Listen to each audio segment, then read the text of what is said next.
Okay, good afternoon, everyone. Call to order Western Opportunity Partnership Board meeting for Monday, September 22nd, 2025. Time is currently 4:37. With that, we'll start our roll call for attendance. Yes, I will. Sharon Allen, Alicia Burns, Dr. Douglas Craddock Jr., Present. Kevin Field, Present. Jennifer Hancock, Present. Councilwoman Tammy Hawkins, Present. Secretary Keith L. Jackson. Secretary Keith L. Jackson. Present. Roll call. Right, just in time. Okay. Deputy Mayor David James. Here. Ms. Darlene Johnson Jones. Jones Jr. Dr. Mary Milliner. Michael Nagel. Present. Lyndon Pryor. He texted me and asked me to ask you to send him a link. Oh, Ms. Rita. okay. Tell him if he gets me, let me finish roll call. Okay. Pardon me. It's right here. Lyndon is. Roll them over. We have to bring him on over as a panelist, yeah. Lyndon, yeah. Okay, Christopher Romaine. Present. Okay, Desmond Smith Jr. Kevin Smith. Reverend Snarden. William Summers. Here. Gary Williams. Secretary Jeff Noel. Here. Second page. Jeff O'Brien. Here. Okay, hang in, that one. Yes. Thank you, because I couldn't keep up. And then, so we do have quorum, and then those of you who haven't signed in, I'll be passing this around. Thank you, Ms. Rita. Thank you. So for those that just joined, Dr. Milliner is in traffic. So we'll move forward with the meeting as representing as co-board chair at this time. Next, we'll go into approval of the minutes. So I said we approve the minutes from Monday, 2025. Motion approved. Second. Second, all those in favor, please say aye. Aye. Those opposed? Good to go. Board meeting minutes approved from July 28th. Also, Desmond is doing. Desmond, Yeah. okay, yeah, he can say, okay. Okay. Desmond. Hey, Desmond. Hey. Next, we're going to the public comment section of our agenda. So if there's anybody that would like to provide public comment in person or online, you have 3 minutes to do so. We'll start that now. We have no hands up virtually. There's one hand. Is there one hand? Yes, Martina. We have to allow her to talk. There you go, Martina. Thank you. Can you hear me? Okay. Yeah. Okay. Thank you for letting me speak today. I watched the Finance Committee meeting the other day regarding the proposal that I believe is going to be on your agenda today for a distillery in Portland. So there's a couple of things that I should say on behalf of the community at large. You know, WEOP advertises itself and the West End TIF as a pathway to intergenerational wealth, and it's a pretty good marketing game that you have going. But like a lot of marketing attempts, it ends up being to cover up the reality. So I'm going to urge the board today to turn down that proposal for the distillery in the Portland neighborhood. The fact that the Portland neighborhood representative was not really in favor of it says a lot. I would rather, and the community would rather, to see those funds go to actual people in the community rather than folks that live out in the East End somewhere, and tap into real tourism possibilities like the Portland Wharf. Portland's the oldest part of our city. It deserves more respect than it is getting from this proposal. Thank you for the time to speak. Thank you, Ms. Martina. Anybody else online?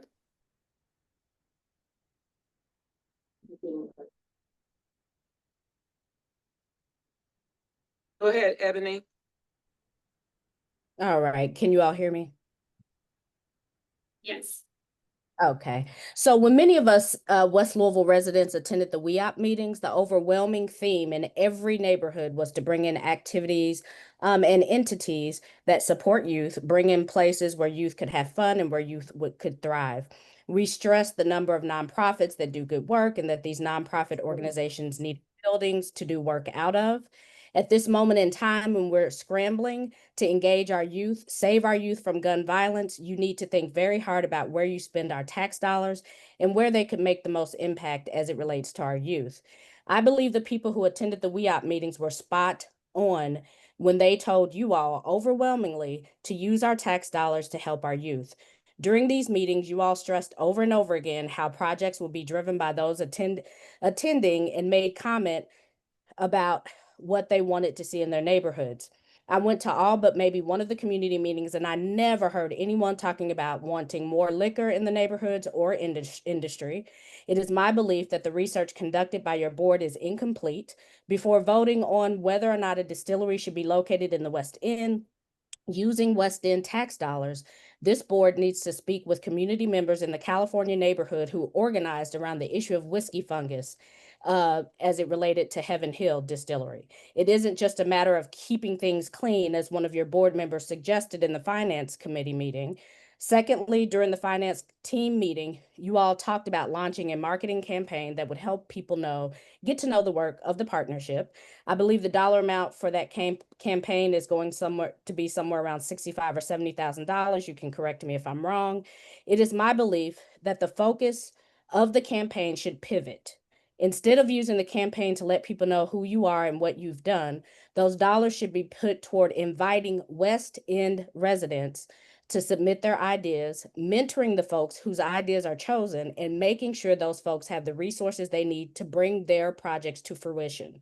I also believe those funds should be used to secure locations for nonprofits who are doing good work and need somewhere to work out of.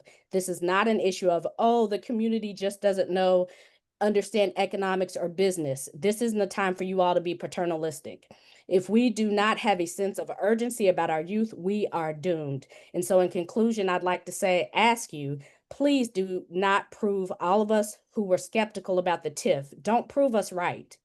We've got to do what's right for these youth, and a distillery is not what's right, not at this time. Well, thank you, Ebony. Really appreciate it. So at this time, we have one more here. No, we have one more. Oh, we have one more. Mario. Who is it? Mariel, Yes, ma'am. please go ahead. Thank you. I echo everything Ebony said, but I also want to point out the glaring conflict of interest with Don Wade and Nimbus. One, serving on this board previously, which was something folks mentioned, that folks who sit on this board should not be able to receive funds. Also, the other conflict of interest is that her PR company is the company that was selected, and now we would be giving her even more of our tax dollars. Thank you. Appreciate the comments. Hands are raised online. Does anybody in person have comments from a public standpoint? Not, we'll continue to move forward. Next, we have our interim president CEO report by Ms. Laura Douglas. Thank you. And good afternoon, everyone. I think you can see on the agenda presidency that there are several items listed that we're going to discuss.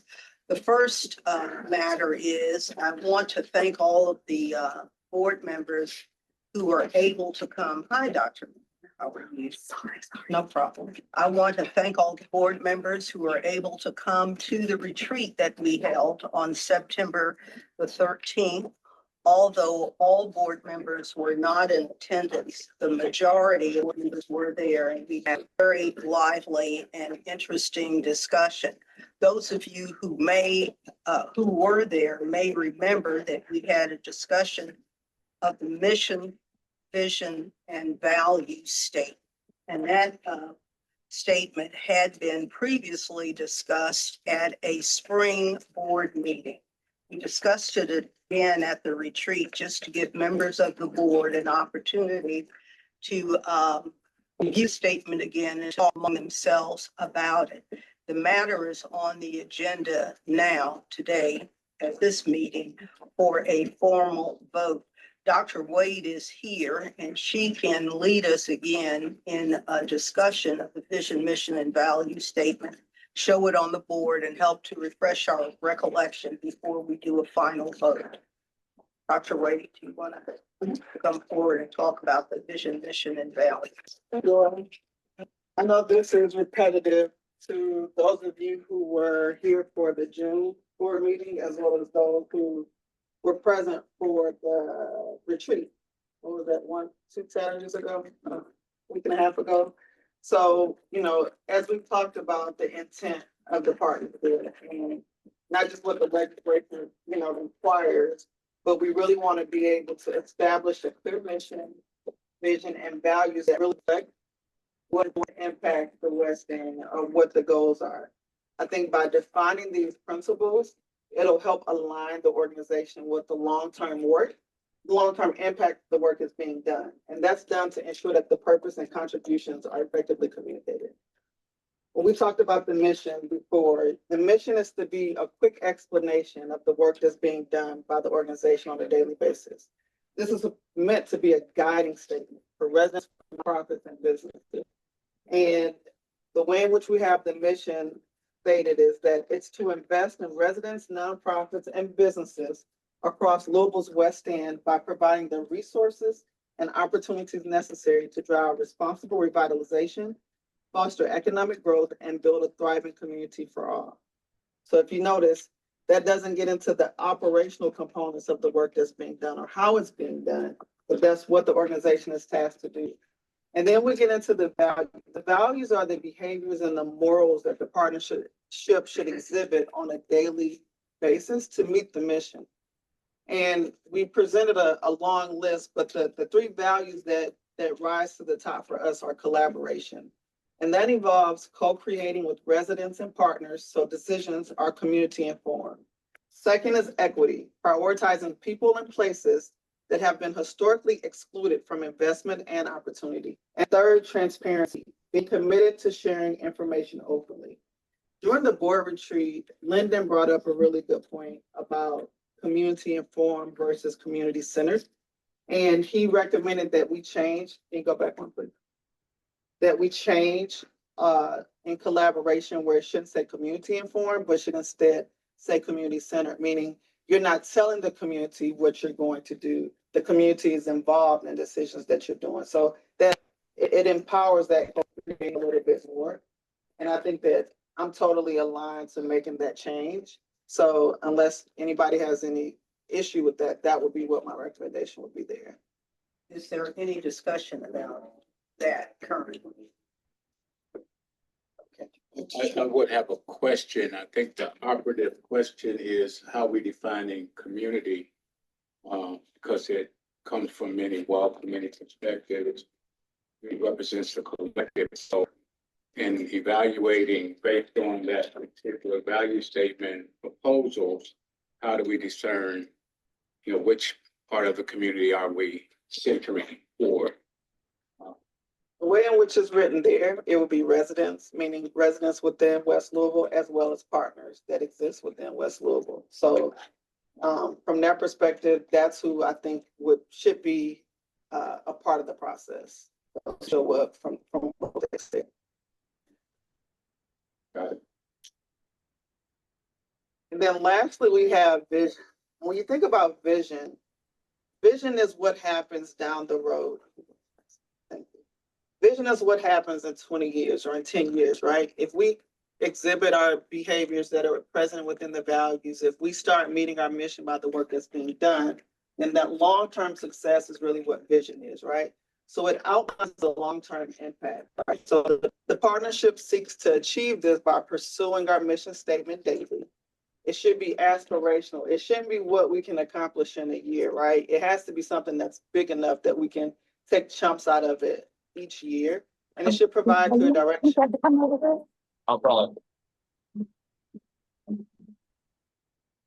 The vision statement that we have right now is through strategic investments and sustained support, the partnership will empower West Louisville's residents, nonprofits, and businesses to build a resilient, vibrant, and economically empowered community, advancing equity, overcoming the legacy of segregation, and driving long-term change through collective action. And that vision statement that's a loaded statement. But what we did is we lean into what the statute recommends, or that what the purpose, the premise behind the partnership. And we sit that with community needs, right? So that's why it's aspirational. It's not something that's easily accomplished, and it takes the power of everyone, both from a leadership, from a board perspective, as well as community and partners to achieve that. So that's why it's much bigger than, what you'd see in your typical mission statement. Any thoughts on that vision statement or conversation or questions that you all may have? Thank you, Dr. Wade. So you've seen the mission, vision, and value statement again.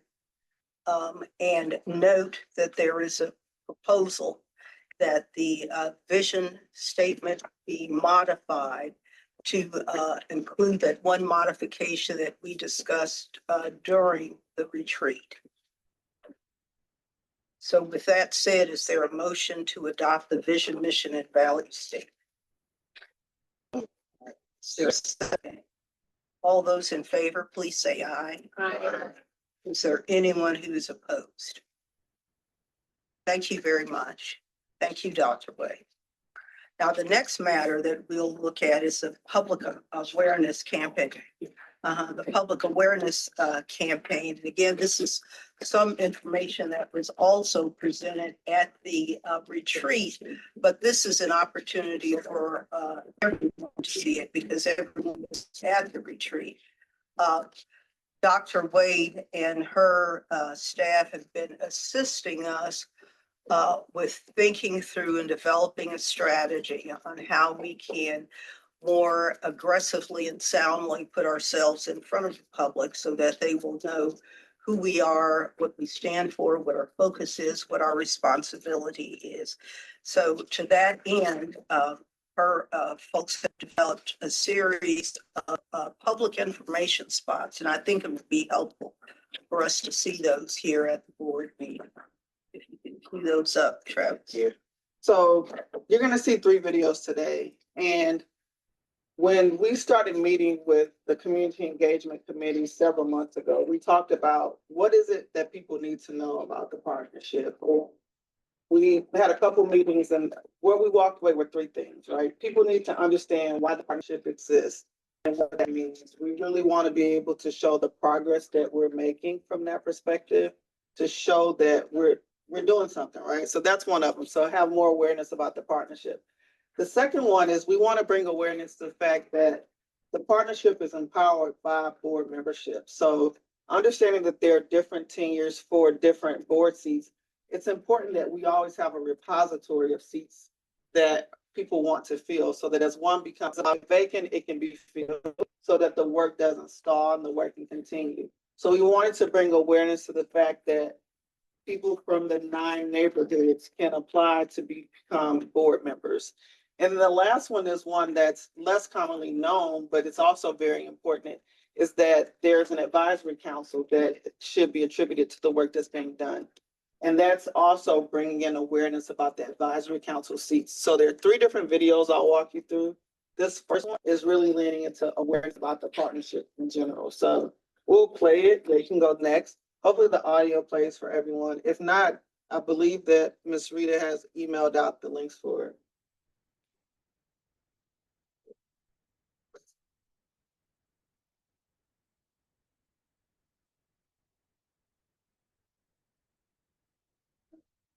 But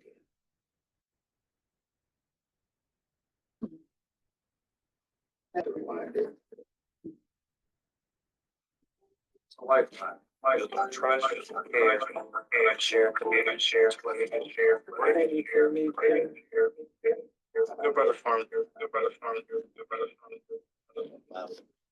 audio is on.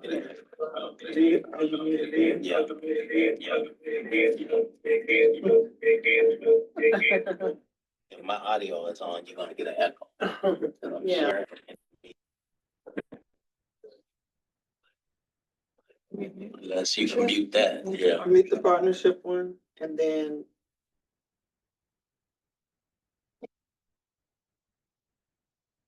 partnership is muted, then you can unmute, turn your microphone up. It's like unmute, turn your volume up.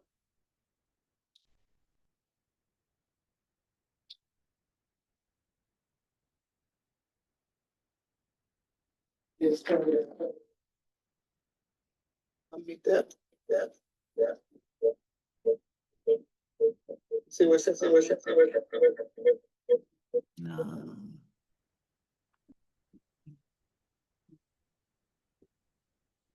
Yeah, because I'm in the meeting. Called Strength and Community. Is that microphone muted too? Who's the host? The mic, sir.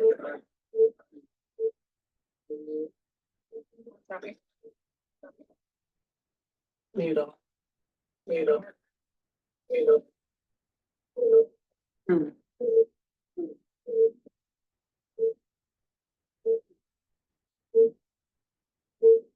Can we make? Then there.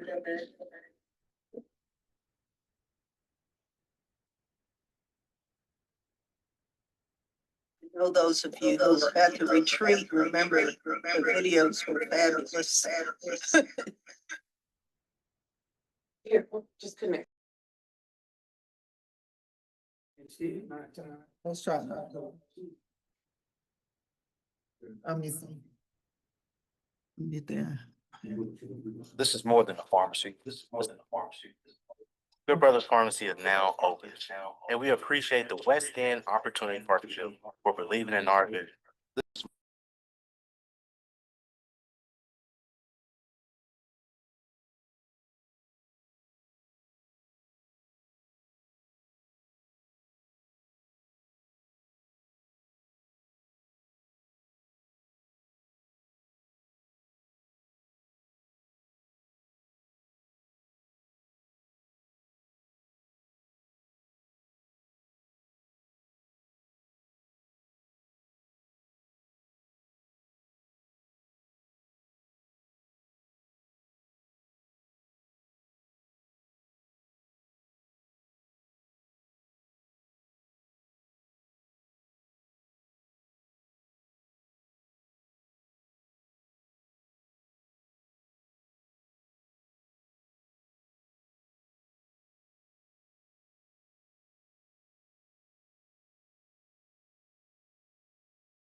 Hey, I don't know if anyone is talking, but you're still on mute.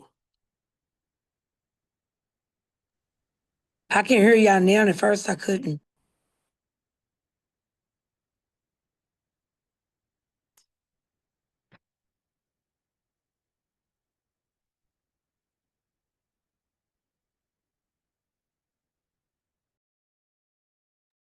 Okay. From the screen.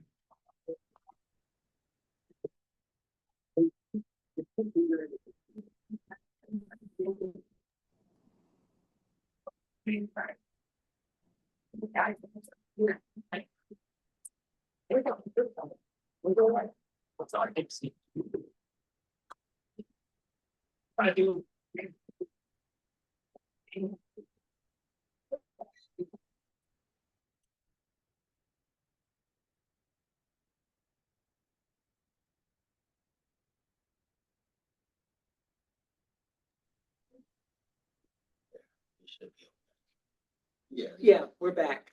We're green. We're Thank live. you. Yes, we had a finance committee meeting and if you look at our balance sheet, it remains strong. You know, I think that, you know, we will be assets as we fund grants and projects. Will be decreased. But we're still getting some strong interest from our bank accounts. Our expenses are remaining pretty steady. Anybody have any questions for as relation to the balance sheet or any of the financials? Like I said, if not, we did not accept the financials. So I was told that we would accept the July and August financials. Can we do it one vote? Do we have to do two votes? Can we do it in one? You can do them one. Okay, yeah, so I was hoping that we would just, if there's no questions or concerns, if we could just get a motion to accept the July and August financials. So moved, Mr. Chair. You so moved, and that's in a second. Then second, any other motion? All in favor? Any opposed? That motion carries. Justin and Chris are on the phone, are on the screen.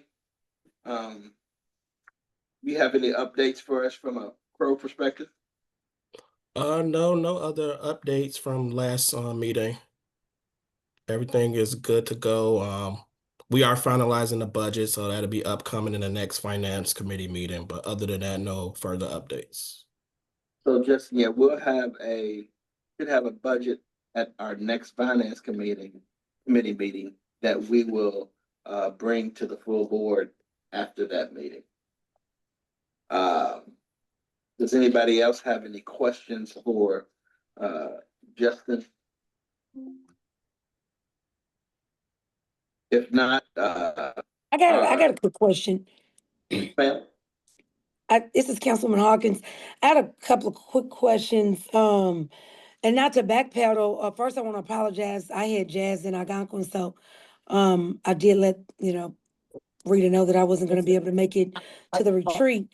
But as far as something that Miss Wade was saying, I wasn't really able to finish hearing her say everything that she was saying.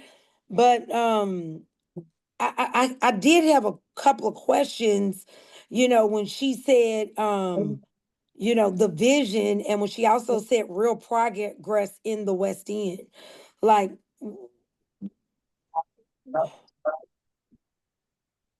can y'all hear me? Hear you now. Yes. Yeah. Okay.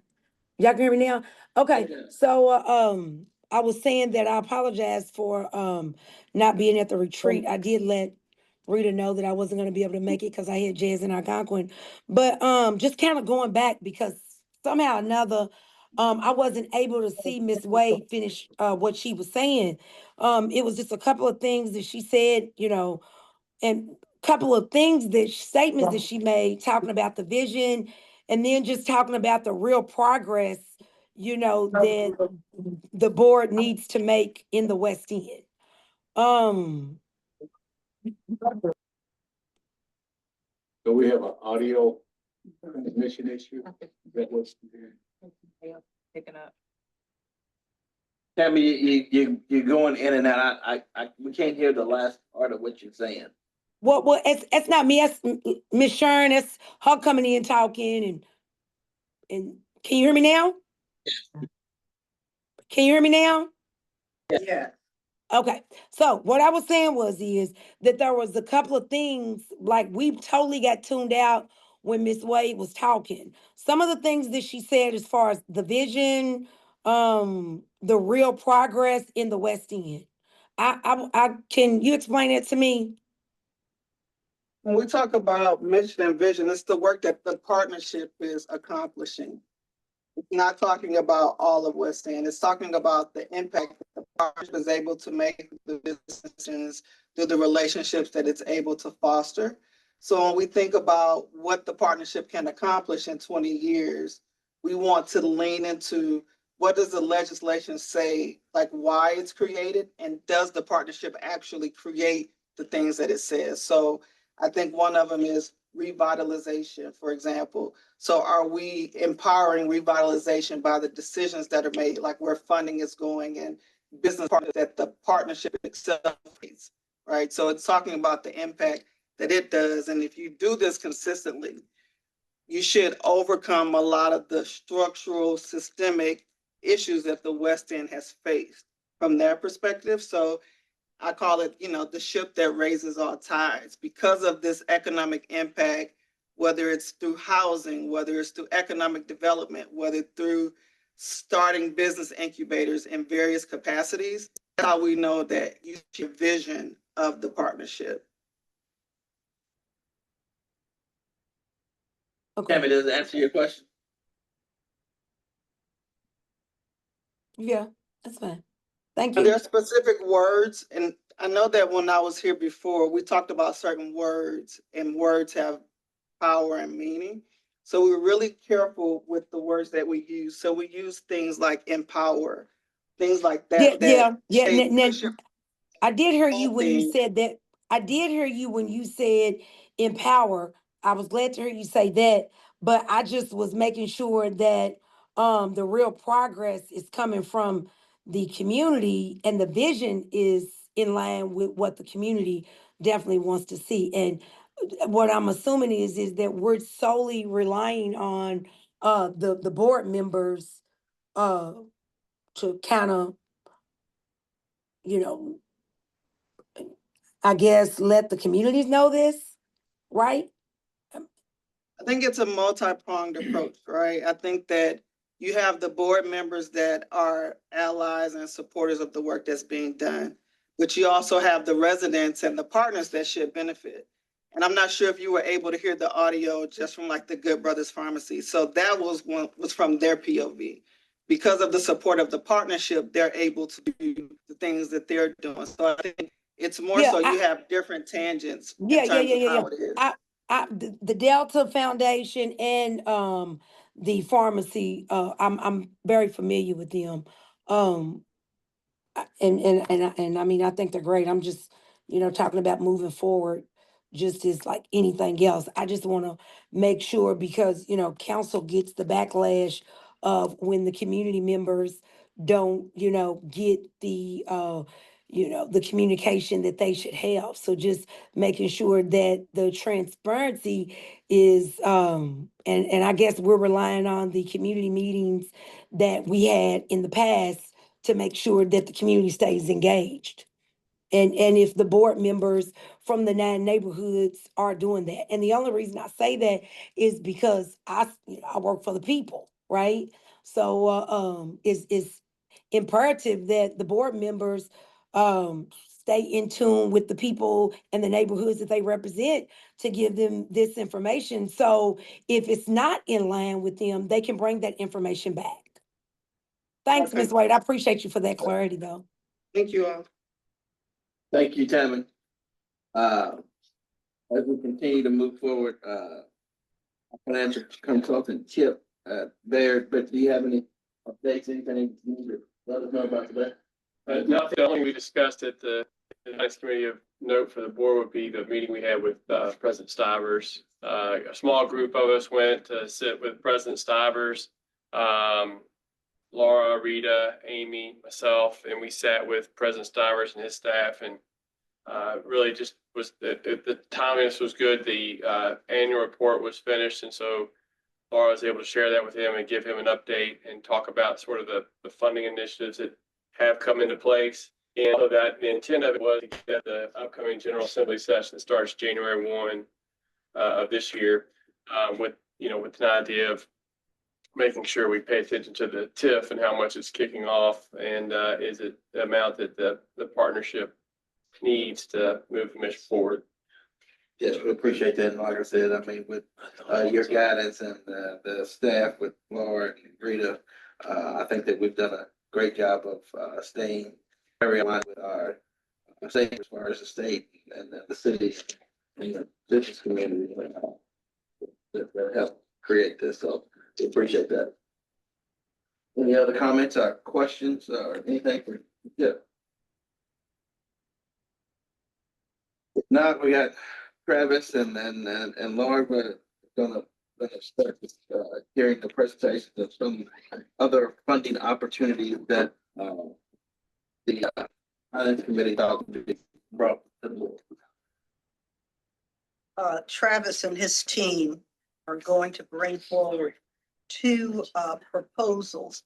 Again, as the chair of the Finance Committee just said, each of these proposals has been presented to the Finance Committee and was favorably voted on in the Finance Committee, and that's why it's now being presented. The first one is West End Industries. Travis, take it away. Hello, everyone. The first presentation that we'll look at today, funding request, is from West End Industries. It is a $2.5 million request with a $1.5 million loan and a $1 million equity stake in the company. They're asking for terms on the loan to be either a 10-year term or a 15-year term loan. We'll show the amortization as we go through the presentation. So the leadership of the West End Industries is mentioned earlier, Dr. Don Wade. Dr. Wade also serves as the managing partner and chief strategy officer for Nimbus, as we know, and nationally recognized for her leadership in spirits brand strategy and cultural marketing. She has over 12 years of experience guiding iconic brands such as Brown-Forman, Heaven Hill, and Suntory. She is the first and currently the only Black female distiller in the state of Kentucky. Dr. Wade is committed to aligning business performance with measurable community impact. Stacey Wade, president and founder of West End Industry, PBC. And PBC, that's a public benefit company, so they're mandated to be of service to the community. Stacey also serves as CEO and executive creator director at Nimbus Marketing Agency and a award-winning creative leader with 23 years of experience in branding and advertising for top spirits. He is recognized for his authentic cultural storytelling and leadership within Louisville's minority business community, growing up in Louisville and attending Joshua Tabernacle Missionary Baptist Church on 15th and Muhammad Ali Boulevard, learned values of service and responsibility that continue to guide his commitment to the West End. Leadership overview: Dr. Wade and Stacey actively support community initiatives, including the West End School, the Muhammad Ali Center, and the Boys and Girls Club. Through Nimbus, they previously provided pro bono support to the partnership for 2 years, demonstrating a sustained commitment to West Louisville. They also implement a mandate. As I said, it's a public benefit company, so $1 for every bottle sold goes back into the community. And they've already done that thus far, as you'll see later on in the presentation. Go ahead. Organization background: West End Gin is a Black-owned, female-led premium spirits company founded in the heart of Louisville's historic West End. More than a spirits brand, West End Gin is a public benefit corporation designed to drive inclusive economic development, create quality jobs for West Louisville residents, and reinvest profits into the community. West End Gin was born from a vision to use a great product to do great community work. Named for the historic West Louisville neighborhood, West End Gym was founded by Dr. Wade and Stacy as a project rooted in craft, culture, and community. Dr. Wade, a seasoned strategist with deep expertise in planning, has long envisioned creating a product that could both celebrate and reinvest in culture that has too often been overlooked. Stacy, an accomplished marketer and brand builder, saw an opportunity to elevate craft spirits while remaining grounded in authenticity, equity, and purpose. From day one, West End Gin is committed to small batch production, organically sourced botanical, and a business model for underrepresented residents and businesses. Each bottle reflects the founder's original vision of bold flavor, intentional design, and unwavering commitment to the community. Since launching in July of 2024, West End Gin has produced 2,500 cases and secured distribution in Kentucky, Illinois, and Tennessee, and via direct-to-consumer across 34 states. What began as a dream to leave a legacy for West Louisville has grown into a thriving brand, rooted in place, powered by purpose, and crafted for good. The core competencies include craft production focused on small batch, high-quality gin, organically sourced botanicals, inclusive economic development, model designed to drive community wealth, hiring local, sourcing local, and reinvesting profits into West Louisville. Strategic storytelling and marketing led by co-founder Stacy Wade's expertise in brand development and cultural marketing, with a unique ability to tell meaningful stories that connect product, place, and purpose, essential for growth in the premium spirits market. Entrepreneurial leadership by both bring complementary strengths in strategy, community development, and brand execution. Go ahead. So the project summary. Recently, West End Industries purchased the 84,000 square foot at 1301 West Main. It'll be transformed into a distillery, tasting room, training center, business hub located in the Portland neighborhood. The site is transit accessible and positioned to attract both residents and visitors. The facility will create quality jobs, provide flexible space for entrepreneurs, and serve as a destination that channels new economic activity in the West End. The proposal requests $2.5 million to support the renovation and launch of the multi-purpose facility. Once operational, it will act as a catalyst for community revitalization by offering employment opportunities, business support services, and reinvesting in that $1 for every bottle sold back into the community. West End Gin's presence in West Louisville is more than a namesake. It represents a deliberate commitment to uplift the 9 neighborhoods that make up the historic and underserved community. By choosing to base operations in West Louisville, the company is embedding this business in a place that needs meaningful investment and long-term partnership. The distinct designation as a tax increment financing TIF zone ensures that taxes paid by businesses like West End Gin are reinvested directly into the neighborhood's infrastructure, housing, and services. While this decision means foregoing certain city and state tax incentives, the founders believe the impact of reinvesting in people, place, and opportunity far outweighs those benefits. The ultimate goal is to build a company that grows with the community, not around the community. So the business model in the first 3 years, and year one, which started back, like I said, last year to July this year, proved brand viability and taste story, secure distribution in multiple states, which they've done, direct to consumer with Flavorvar as of November 2024, that's their online sales, and outsourced production, which with a 40% gross margin. So right now they're looking to move into the distillery so they can distill their own product, so they won't have to outsource no more, which will increase their actual margins. Year 2 and 3 bring production in-house, improving gross margin to 70%. Territory expansion with additional market entries, tasting room. Louisville, Kentucky has new revenue streams, tasting, direct sales, and merchandising.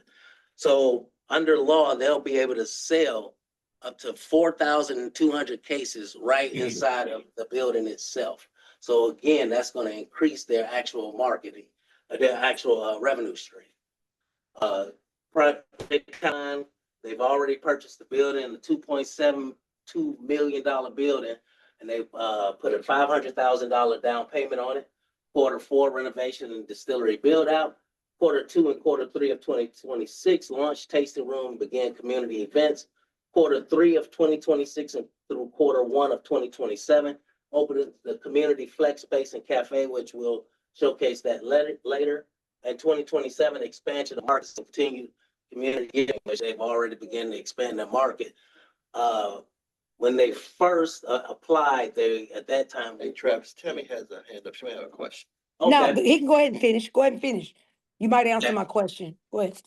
Okay, so when they first applied, they hadn't expanded to Tennessee as of yet, but now they're in Tennessee as well. So the pre-valuation of the actual company is right now at $2.2 million. So with a 6x multiplier, which is conservative because some craft spirit companies that are aligned with theirs is anywhere from a 5.5x multiplier to a 9x multiplier. The valuation is based on a 5-year projection of EBITDA earnings before interest, tax depreciation, and amortization. EBITDA represents the company's operating profit and is used as a proxy for cash flow using a conservative model of, again, that 6x multiplier that I just mentioned. So in year 5, with that 6x multiplier, you're looking at $13.32 million in value. So at that $13.2 million, they're given a 25% annual discount rate is applied to account for risk and time value of money. This discounted rate compounds each year, produce the following discount factors in valuation. Valuation is performance driven, not arbitrary, based on 2.2 the EBITDA and 6x exit multiple. Investors benefits from early stage risk, non-related forecast. The organization is currently in year 2, highlighted in green. So this is where they're at here in year 5 at that 2.2 times 6, and you're basically decreasing it at 25% every year for risk. So that's just that. Here is the factor as 1. Here to be 1.25. Here to be 1.50. Here to be 1.75. Here to be, and 4 times the multiple all the way back, which will bring it all the way to 13.2 million in year 5. I'm sorry. West End GM requests a $2.5 million in hybrid funding support from the partnership, consisting of $1 million in equity investment, which I mentioned earlier, and a $1.5 million loan. The loan is proposed at 4% interest. Interest-only payments in year 1 and 2 may be structured with either a 10-year or 15-year amortization term. You can scroll up a little bit. 2 distributions options are presented for consideration. Full disbursement of the $2.5 million upon approval. The other is a staggered approach of $1.5 million dispersed at approval in the form of a loan, followed by the $1 million equity investment by the end of Q1 of next year, with some milestones, of course, put in place, showing that they've made the progression of what they said that they would do. And that $1 million equity investment will be contingent upon those milestones being reached. Again, here's the 10-year amortization. Here's the 15-year amortization. This is what the total interest would look like after 10 years. This is what the total interest would look like after 15 years. You can go up one.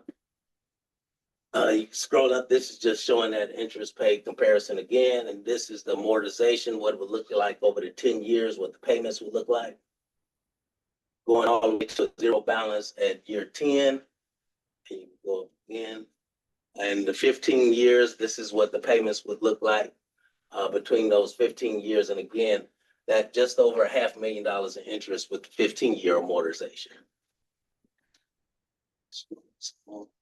So the equity appreciation, again, with that 0.25% discount and looking at that forecast of 13.32 million, going down to 10 million, 8 million, 6 million, where they're at now, 5 million in year 1, that 12.8% interest will be valued at $1.7 million if their forecast is what they're forecasting comes to fruition. Note the year 1 value, of course, is 0.70, but we're beyond that. So where the partnership would be invested in, the 1 million would actually be worth 1 million with the 12.8%. The results in a year 1 valuation of 5.46 million, applying the fixed 12.8% ownership stake, gives an equity value of approximately 0.7. The organization is currently in year 2, again highlighted in the green. The equity investment terms, phase 1. So these are the milestones that I mentioned earlier. Phase 1 renovations underway, product line expansion, which they've forecasted, and market expansion, which they've already. So what be suggested is that their growth be monitored between now and the end of Q1 to see if they reach those milestones to then at that point trigger the equity investment. Other than that, it would just remain a loan if they were to be approved. You can go ahead and scroll up a little bit more. So source of their funding thus far, the equipment purchase at $100,000, marketing at $500,000, building itself as a $2.7 million with a $500,000 equity that they put into it, as well as inventory and finished goods of $450,000, being the total value of their sources being at $3.7 million. Allocation, if approved, would go as follows: inventory and production, 200,000, market expansion, that was one of those milestones, $500,000. Building renovations, phase 1, that's one of those milestones, 750,000. Brand development and marketing, 600,000. Team and operational growth, that's $250,000. That's one of those milestones, as well as their operational growth. Working capital reserve at 200,000, equaling the total of $2.5 million request. And again, that allocation is just spelled out here. And let's go a little bit more. So here's the first floor layout. They have 3 anchor tenants in place right now, which is Spice Market, Hein Brothers Coffee, and Elixir Kombucha. So one of the things, the risk, of course, purchasing this building is that mortgage. These 3 tenants right here, basically, they equal approximately just about 70% of that mortgage. And they're going to move Nimbus into the building. So that being said, the mortgage itself won't be a weight on them as far as operational. Go ahead and scroll down. Then the plans for the lower level. Again, this is an 84,000 square foot building. So the lower level basically mirrors the upper level. Here's a little snapshot of it here. They're looking to put incubator suites in here, and they're looking to incubate small businesses here from 24 to 36 months with 0 rent paid.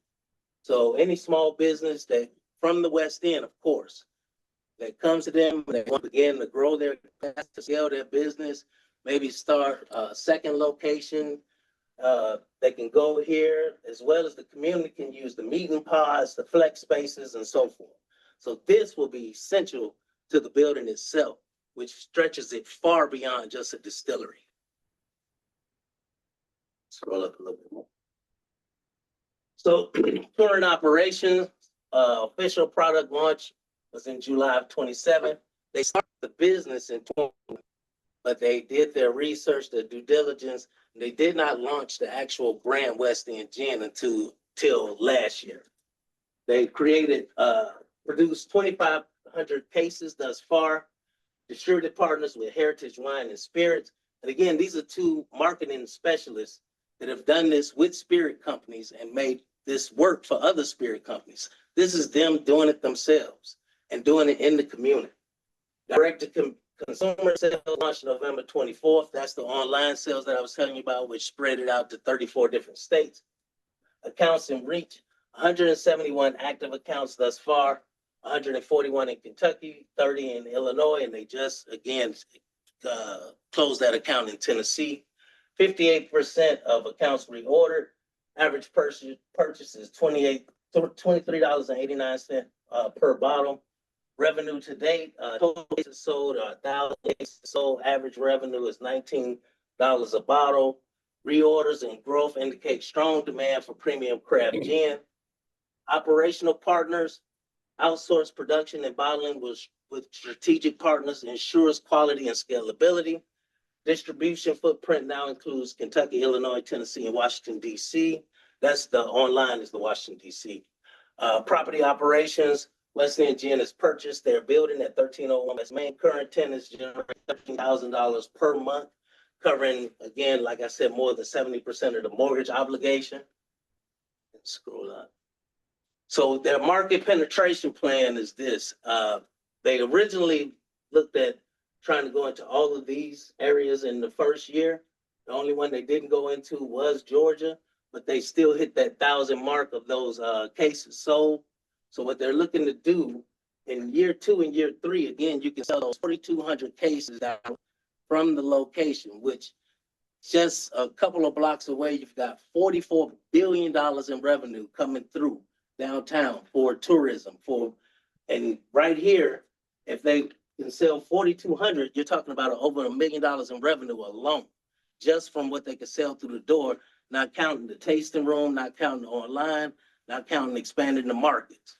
So they're looking by year 5 to have 50,000 cases sold and to be all of these markets at that point as they continue to spread their footprint out. You want to scroll up from there? So the Kentucky Bourbon Economic generated approximately, again, $4.4 billion in 2024.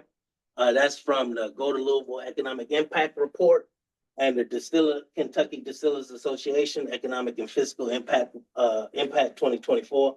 Despite this, like I just said, very little of this revenue actually filters into the West End.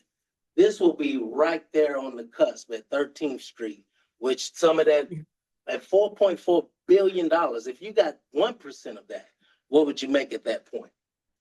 Despite this, very little, again, has filtered into the West End.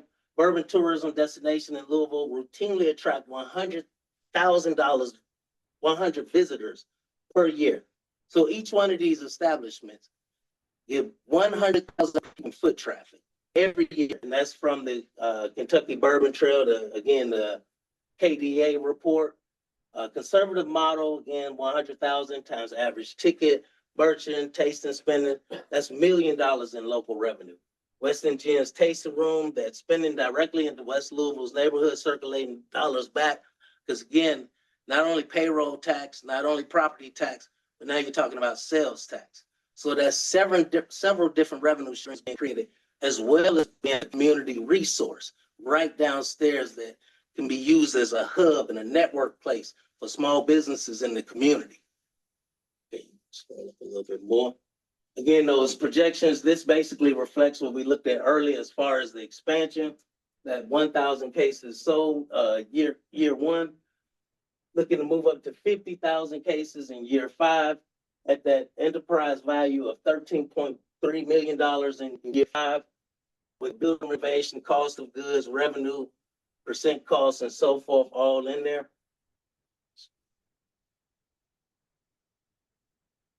Check the sales again. And here's some market analysis. Craft spirits are expanding globally, and craft gin is projected to grow the fastest among craft categories. Mike, I believe you asked me last time where that came from. So I just we cited that for you to view research. Craft spirits market shows that craft gin, not just all alcohol, but craft gin in particular, their compounded annual growth is forecasted at 31.5% between now, 2024 and 2030. U.S. gin market growth is steady with continued premium trade-up opportunities, pricing and premium positions. Craft gin commands a price premium relative to mainstream gin, supporting margin expansion as scale increases. Consumer demand and channels, strong on-premise interest and premium, super premium, gin tiers alongside growing direct-to-consumer access. Craft spirit landscape, U.S. craft spirits remain a meaningful value contributor with category resilience, West End gin traction. Scroll up a bit more. So again, they've produced the 2,500 cases. They have directed customers through their online sales, 171 active accounts, 58% reorder. Craft distilled brands often trade between 5 and 9% EBITDA. Like I said, they're forecasting at 6% multiplier by year 5. Premium position tends to push the higher multiples of 9 to 12 actually for premium spirits. From a number perspective and being sensitive to market trends, West End Gin has taken a conservative position with that six times multiplier. Can you come down a little bit? So average U.S. gin sales $16 a bottle. Craft gin sales about $30 a bottle. We have it's the International Wine and Spirits Research and GrandViewResearch.com.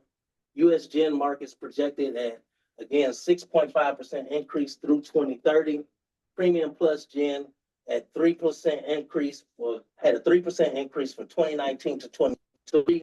And craft spirits share 4.6 volume of a 7.5 value in the US in 2023, highlighted both consumer willingness to pay a premium and significant room for growth within the broader spirits market. Okay, there we go. Yeah, you can scroll up there. So risk and mitigation, of course, I think several of you were at the retreat, and I showed the diversity of applicants that were at the table.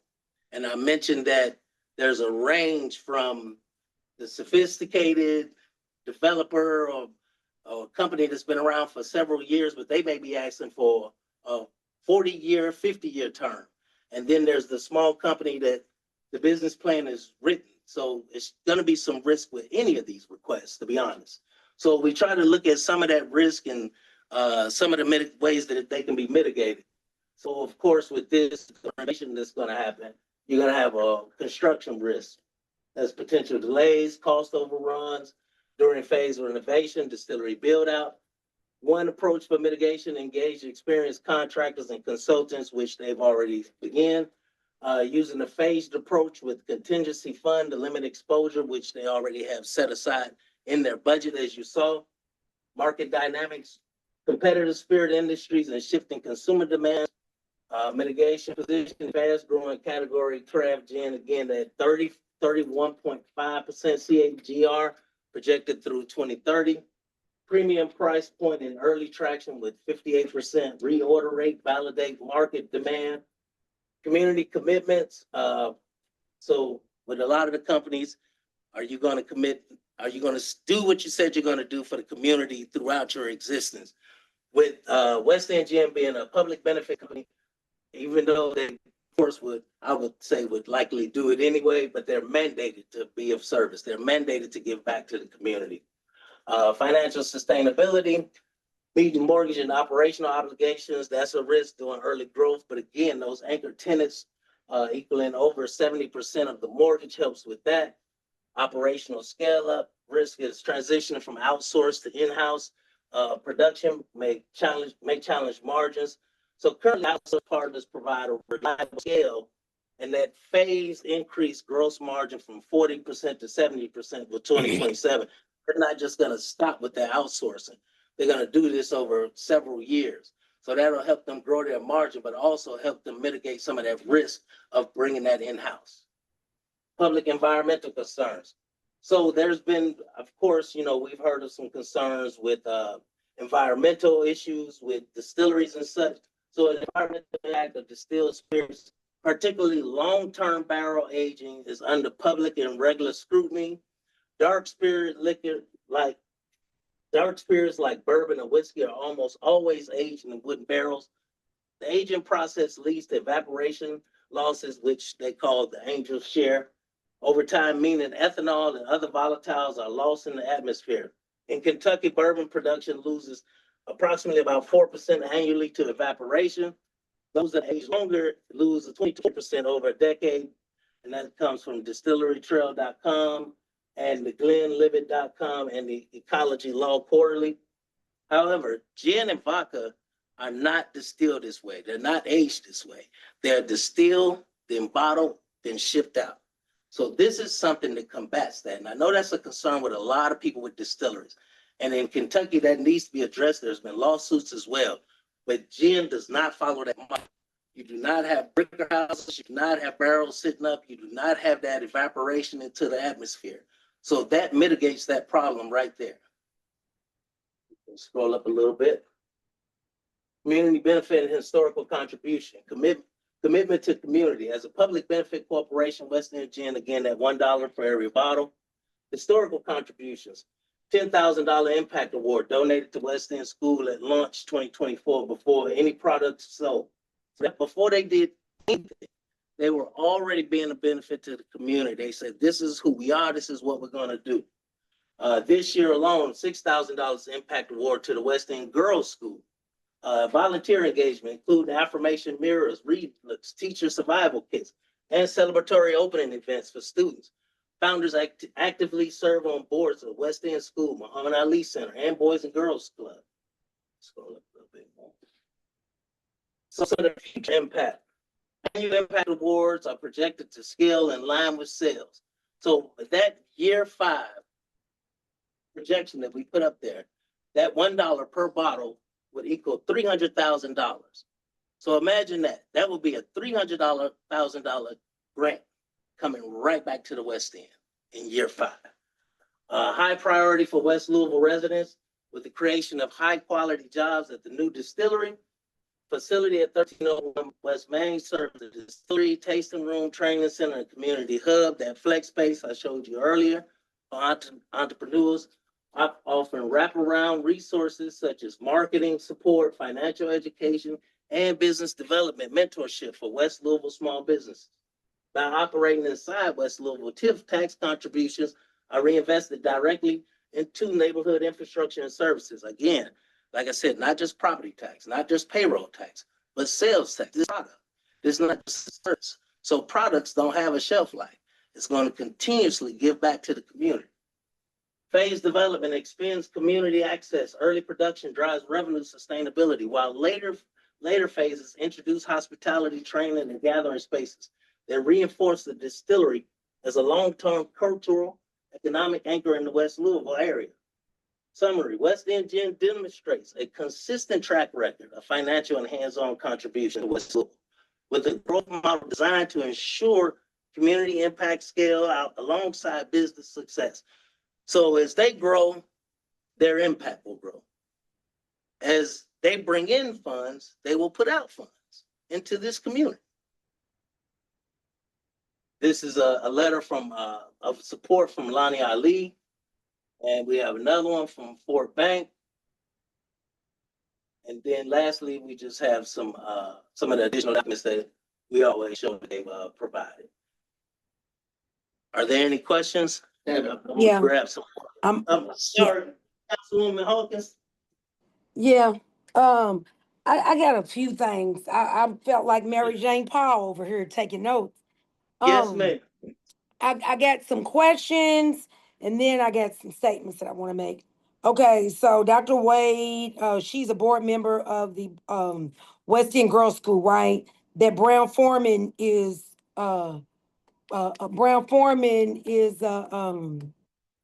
they sponsor that school, right? If I can recall. Yes, So okay. I got a question. I want to know, is there any more board members? Because this goes back to transparency, right? So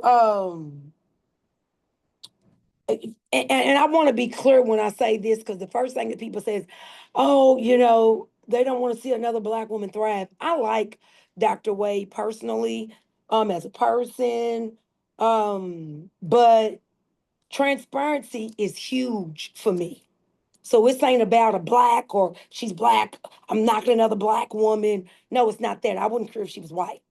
But I'm saying this, like, when people are set on this board, like, are we asking them, like, do you have any intentions? I don't care if they're appointed or not. Are we asking them, do they have any intentions on getting funding?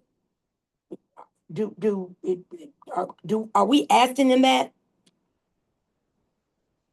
No, that's not a question that we ask board members, but recall that Dr. Wade is not a board member. He is not currently a board member, but I understand your question to be raising concerns about conflict of interest. Can't hear you. Oh, Tammy, we can't hear you. Tammy, Huh? we could not hear you. Could you Okay. hear? Could Okay, you hear now, me? yep, I can hear you. You said no, correct? Yes, she is not currently on board, and I also said that I understood the questions that you were raising to go to the matter of conflict of interest. Well, no, Am I no. correct? Well, yeah, no, because one of the things that I was saying was asking was anyone, right?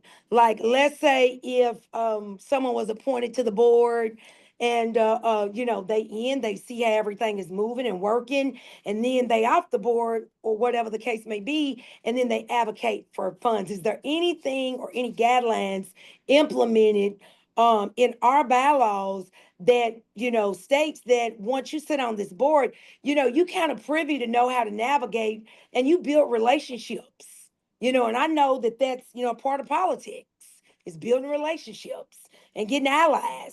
But I know one thing that you said, Travis, you mentioned tourism, Tammy, and yes, but before you go any further, let, uh, I'd like to ask Amy to address the whole matter of the conflict of interest, because I understand that's the kind of the topic that you're talking about, whether someone gets in it. no. Respectfully, it's not the topic I'm talking about. I think the people from the that was speaking before, I think that's what they was talking about. I'm saying moving forward. What's done is already done. What I'm saying is moving forward, should it be implemented in our bylaws that anybody who sits on this board should or should not be able to get funds, if they sitting on the board? Because I But know, Terry, right? here's what I say. I think if I think we talking about this specific, and if that's something that we want to bring up at a later time, but I don't think that's something that we are It take, right, well, I'm gonna talk about it, right? Because at the end of the day, it's if had.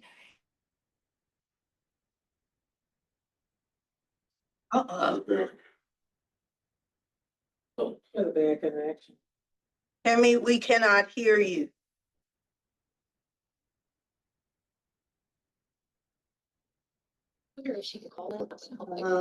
Tammy? Can you hear me? Oh, we could not hear you for. I can hear you. We could not hear what you were just saying. What I'm saying is it all goes back to why the community does not, or have some leery about trusting the board.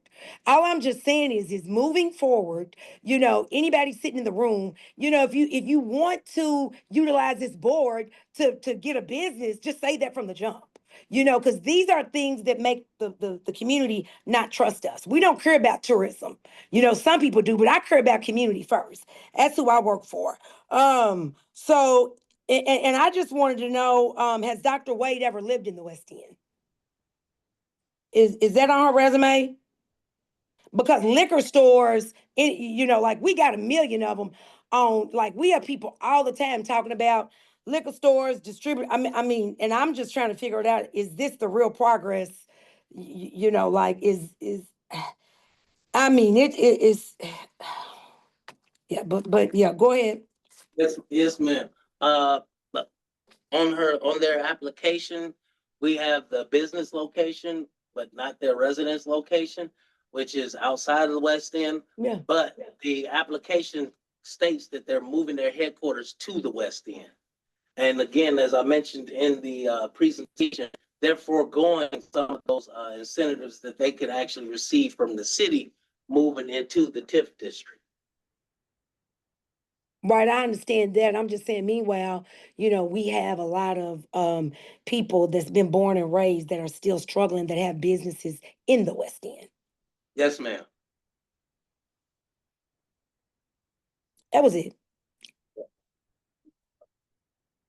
Others. Any other questions, please?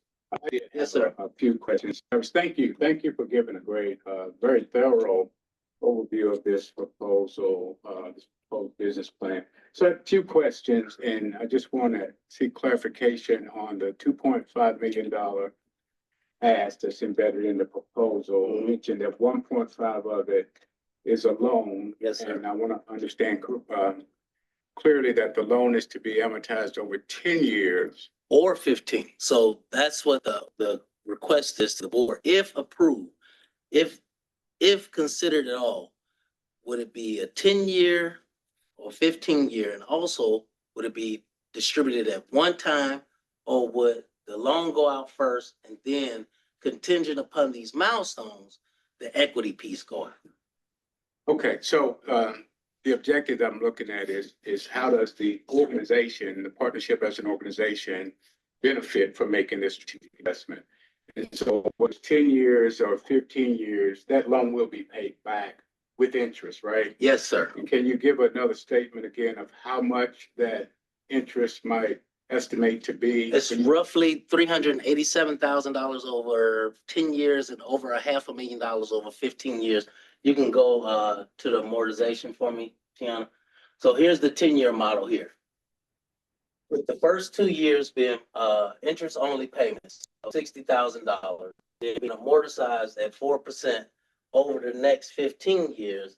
That 15-year term will be $546,000. So just over $500,000 for the 15-year. And if you can go to the 10-year, Tiana, please. Right there. Okay. And then at the 10-year, again, they're requesting that the first 2 years be interest-only payments at $60,000.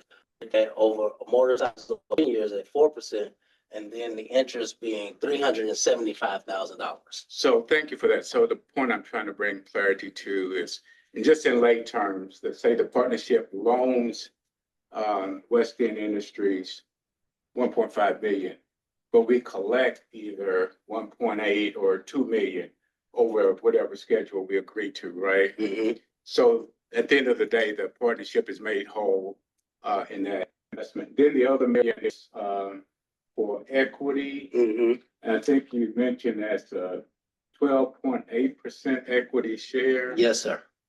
And the estimated return on that investment, is that amortized again over 10 or 15 years? Well, what they're requesting is that, and again, I think Chris from Crow asked about dividends being paid. What they're requesting is that the dividends will be paid, but that it doesn't happen until that 5th year, which at that point, they're forecasting for that 12.8% stake of that $1 million investment to be at that point valued at $1.7 million. Yeah, I think it would be good if we could look at kind of the total lump sum of how much the ask is, 2.5 million, and then look at how much of that would be recouped as a return, whether it be through a loan or whether it be through equity, but looking at it just based on raw dollars, how much money will come back to the partnership. And so I think that's a part of the calculus for figuring out whether or not this is a worthy investment. Then the other piece that's really intriguing to me is two things. One, it's not a question of whether or not this project goes forward, because the project's going to go forward whether or not the partnership supports it, because the Ways have already acquired the property. Yes. Right. So no matter whether we support it or not, the partnership will benefit from the investment because it is going to raise the tax base in this neighborhood. And so the other question is, have we estimated how much benefit comes back into the tax increment based on this investment? Some of it, they've already paid money to acquire the property. Then they're going to repurpose or redevelop the property. And then they're going to generate business, and I look at those long projections, looks like they're going to generate a substantial amount of revenue, which means they're going to be paying taxes on that revenue. And part of that comes back to the organization. So have we looked at that just to get a rough estimate? As far as the tax revenue goes, no, we haven't calculated that. Yeah. As far as the total return, if you were to follow the 15-year amortization and at 5 years, the total return will be $3.7 million. And if roughly about 3.5 at the 10-year, because the 10 years, $387,000 in interest, the 15 years over $500,000. Yeah. So the 1.7 plus the 2 million together would be 3.7 over the 15 years. Right. If the partnership at year 5 were to say, okay, we're out, we want to be done. I just think that's worth investigating, Mr. Chairman, just to see what that TIF would look like coming back to the party, because it does come back to the partnership. But we can make an estimate. Right. Right. There are 1,000,001 contingencies that would impact what the sales tax return would in fact be, Yeah, what the real property return would in fact be, what the employment tax return would in right. fact. You have to Because go there are through some factors kind of that a impact those calculus. things that are outside of our control, so you can't just.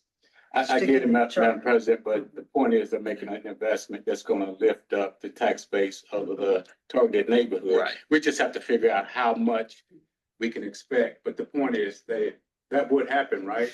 Yes, and that could actually, I mean, HPI was approved in May. Yeah, We just reached the final agreement of their terms Friday. So to go back and forth with them to make sure that partnership was protected at all costs and make sure what that investment after being realized, what it would look like. If you're saying that after the fact, could it be looked at, then of course anything can be looked at. I mean, even the terms can be looked at. What's asked of the board is to approve the amount and the model that it's in. I get it, but I'm suggesting that the approval would be inspired by the fact that there is a return, a substantial return to the TIF over the future of this business being at least the 20-year period of the TIF district. And so it's just worth looking at. And then I didn't know, I had a question. But I think that's one of the reasons why the finance committee recommended approval to this board, because the $10 will be affected, and it should have a positive impact. Yeah. And when you make that investment, now you can say that they're projections. Yes, they are. But if it does, it will be very beneficial for the partnership investment that we make. Yeah, and I hear you, Mr. Chairman, and I appreciate the point you're making. I'm just speaking about this because I know that there is concern. It's already been heard from community. And I think it's worth talking about as to why a board member like me, I would vote in favor of this because I see the long-range financial benefits to the community. And then that, notwithstanding the jobs that will be created in the neighborhood that don't exist today. And so there's a lot of reasons why this is a worthy investment that ultimately the community benefits in a lot of ways, and the organization partnership benefits as well. Because that's the point of having a TIF, is that that tax increment comes back, part of it comes back to the organization for future economic investment. And so it's just a long range view of it, but I just think it's worth talking about just to help mitigate some of the concerns why we as a board would vote in favor of this proposal. Let me make a little suggestion of a notice flashed up that we have another board member who has their hand raised to ask a question, but we're not able to see who has their hand raised because. I think But there may be some others. Is there a way to just shrink down your presentation so that we can see the board members who are online? And then, And then we can see it from this panel too. okay, Yeah, it's okay. Linda. London, prior yourself. Linda. Can you all hear me? Yeah. Yes. Forgive me for I'm in transit, so forgive me for not being on camera. I think to Kevin's point, and I have a couple things, but one to Kevin's point, I think that there are some important questions procedurally wise and process wise that are important for us as a board to come around to in terms of how are the final agreements that we settle on, how are those negotiated and approved and determined? Because again, yes, we could vote on the loan part of it, whether it's 10 or 15 years, but I think particularly in this case, the equity part of this is really important, right? Like how often would, or how long would we choose to be equity investors? Would that just be for forever, or would that be time dependent? Because I think different board members may have different perspectives on what that is. And I think that's an important consideration before people vote yay or nay, because it may alter the way some people see or perceive a particular vote. And so I think we do need clarity as we move forward on how we come to agreement around the actual terms of what we're doing, because depending on that investment and what terms we agree to, like I said, I think that may change people's votes, because I have a particular opinion that other board members may not, and others may have something different that I think we need to consider. So that's just one thing that I do think that warrants deeper discussion for us as a board, so that we have an understanding where we're meeting. On the proposal itself, and Travis, thank you for what you've explained. And I don't know if Dr. Wade's in there, or if she's able, because this is another process question I have, if she's able to add to this as being the person there. But to the community piece, and Mike Nagel, I know, is there in the room. If folks can speak to any community concerns and what work has been done to engage community members directly. In full transparency, I had the opportunity to meet with Dr. Wade earlier this afternoon and ask that question. I know that they have met with businesses in the West End, but I don't know that there's been much communication with actual residents. And I think that that is a really important piece of this. And so I don't know if any of our neighborhood representative colleagues on the board have had conversations with community members, and so what that feedback has been. The other question that I would lift up, or perhaps more of a suggestion in this, is that before we approve, if West End Gen or West End Industries would be willing to agree to a community benefits agreement with community about this. And so I know that they are a community benefit corporation, and that's great. But here's the thing about community benefit corporations, is that the community doesn't really have a say in how that benefit comes back to them. And one of the things that the partnership has been set up specifically to do has been to ensure that residents and those who live in the West End feel as though their voice and their desires are being met by the partnership. And I think a community benefits agreement with the industries, West End Industries, would be beneficial for them to be able to spell out, whether that comes through us as the partnership or goes directly to the neighborhoods that are going to be impacted. But I think that that is something that, you know, is worth exploration and should be part of our conversation as to whether that's something we hold them accountable for, to ensure that residents hear and feel as though they are going to see adequate return, whether that be financial or otherwise, on this particular investment. To your point, Lyndon, when applicants sign that agreement in the CFE, they're agreeing to comply to some form of community benefit, partnering with a nonprofit, finding a nonprofit in the West End to partner with, whether that be in time or training or financial contribution.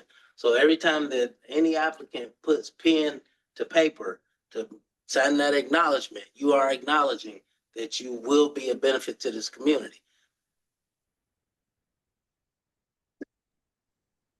So I understand that, but I guess what I'm speaking to is, and some other folks in there who do these agreements. So for instance, MSD does this all the time. You know, with projects that they do in the West End, as well as some of the contracts that they use, there is a community benefits agreement. This isn't, you know, this is not an uncommon thing that actually spells out what their benefit is. And so beyond the agreement that they make with us, that is, I would argue, semi-generic, that, hey, this is going to be there. We could be explicit and say, hey, this is what that benefit may look like for these communities. This is what, you know, West End Industries is going to commit themselves to. And some of that has to be obviously negotiated, because they can't make promises on funds that may or may not come in. But there are some things that, you know, community may be able to ask for or negotiate that does benefit them. So I would just think, you know, it's at least worth the conversation to be had. And actually, Lyndon, I know exactly what you're referring to. Cornerstone, we engage in the community benefits program. You know that through MSD. But actually, the language that's in the CFE is modeled after the MSD actual community benefits program. So that's what I was saying, when they sign off on that, they're actually acknowledging that they will comply to that community benefits program. And it's the language is identical to MSD's action. Yes, sir. No, I hear that. But again, I just want to make sure I drill down. Yes, With sir. MSD, for instance, if when they do it with the Urban League, we're able to then edit and amend that with different organizations, right? So that it becomes specific to whatever it is that they're doing with us. And I think that's the missing piece here, is allowing for that conversation to happen. And there are multiple ways for that to take place. And like I said, that could be beyond the partnership. That could be them engaging with the Portland neighborhood or the Russell neighborhood and those that are surrounding where this facility is going to be. But it is a step beyond the agreement that we have in place. And that's all I'm adjusting. And like I said, I'll wait to hear about community engagement if any of the other board members have insight into what's taking place thus far. Thank you, Linda. Secretary, no. Materials, is the loan secured? What is the security of the loan and how does it fit? Is there a current, like next there? So there isn't current language in there as of yet. Just that's why I brought up HPI earlier as an example. There was the agreement after the approval of how that loan will be secured, and that was just finalized. This is a sign, every loan the partnership has is secured. Secure. What occurs? I understand security. What? I'm trying to understand where in that model of security is it? Yes. What's are we in a secondary position or are we in a first position on the building? I'm just trying to understand. I think a lot of opportunity here, and I just think they're amazing folks. But I do think it's important presentation to understand, typically see kind of a statement that would show all the loans, what are the assets, where are we in that position? And that would also show some debt coverage in terms of making it. And the other piece of this is, whether it's important or not, but it would be about 9.1% of the total fund balance if you take a 3-year reserve for what our operating budget is, calculate what the TIF's looking like. I'm not saying it's so bad, I'm just simply saying, typically I would see information that would show the percentage of our total asset base in that risk analysis, just so we all understand what we're looking at. Yeah, let me add this little piece of information to you. As we analyze these requests, if an item or a proposal is approved by the finance committee, the entity that's applying for the loan, all of their personal financial information is viewed by Crow. After Crow looks at what their capital stack is, what their assets are, et cetera, if they do not believe would be sufficiently protected, and this is not a good arrangement for us, they say, notwithstanding the finance committee approval, we do not go forward. So it is here. So is that discussed in the finance committee in terms of loan to value and coverage ratios and all that stuff? After Crow does their analysis, that will come back and then it recommend that, hey, this may not cover. So then, like I said, you go back and you talk and you may need some more security. You may need to get something else so that the partnership stays secure Protected. and protected. Yeah. Just disclosure. I have a lot of respect for Crow. I've done a lot of work with them. That information, I think the finance committee at least should really delve into in a lot more detail and really looking at it, because even in a well-secured loan, oftentimes that security you think you have doesn't result in collection and full payment. And again, I don't get to vote. I think this is a marvelous idea. I think they're amazing people. I just feel like it constitutes a high percentage of total value, and a high percentage of the value of this organization. I felt like it was prudent to ask those two questions. And you've given me an answer that the Crow's done a lot of that work, so I take it, it worked. There's a question, Madam President, I think just to, the idea that the Finance Committee has moved this forward, has approved this, does that constitute a motion? Yes, to this that's board? a A second? no, it does not need a second. Any motion from a standing committee does not need a second. So that it's here for the board to fully discuss as I've been told.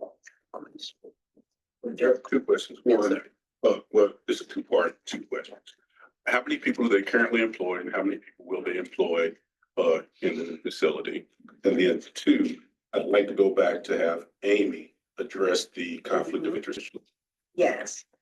Currently, they may have, I'm not quite sure exactly what their employment is, but going into the new facility, there will be 7 people immediately.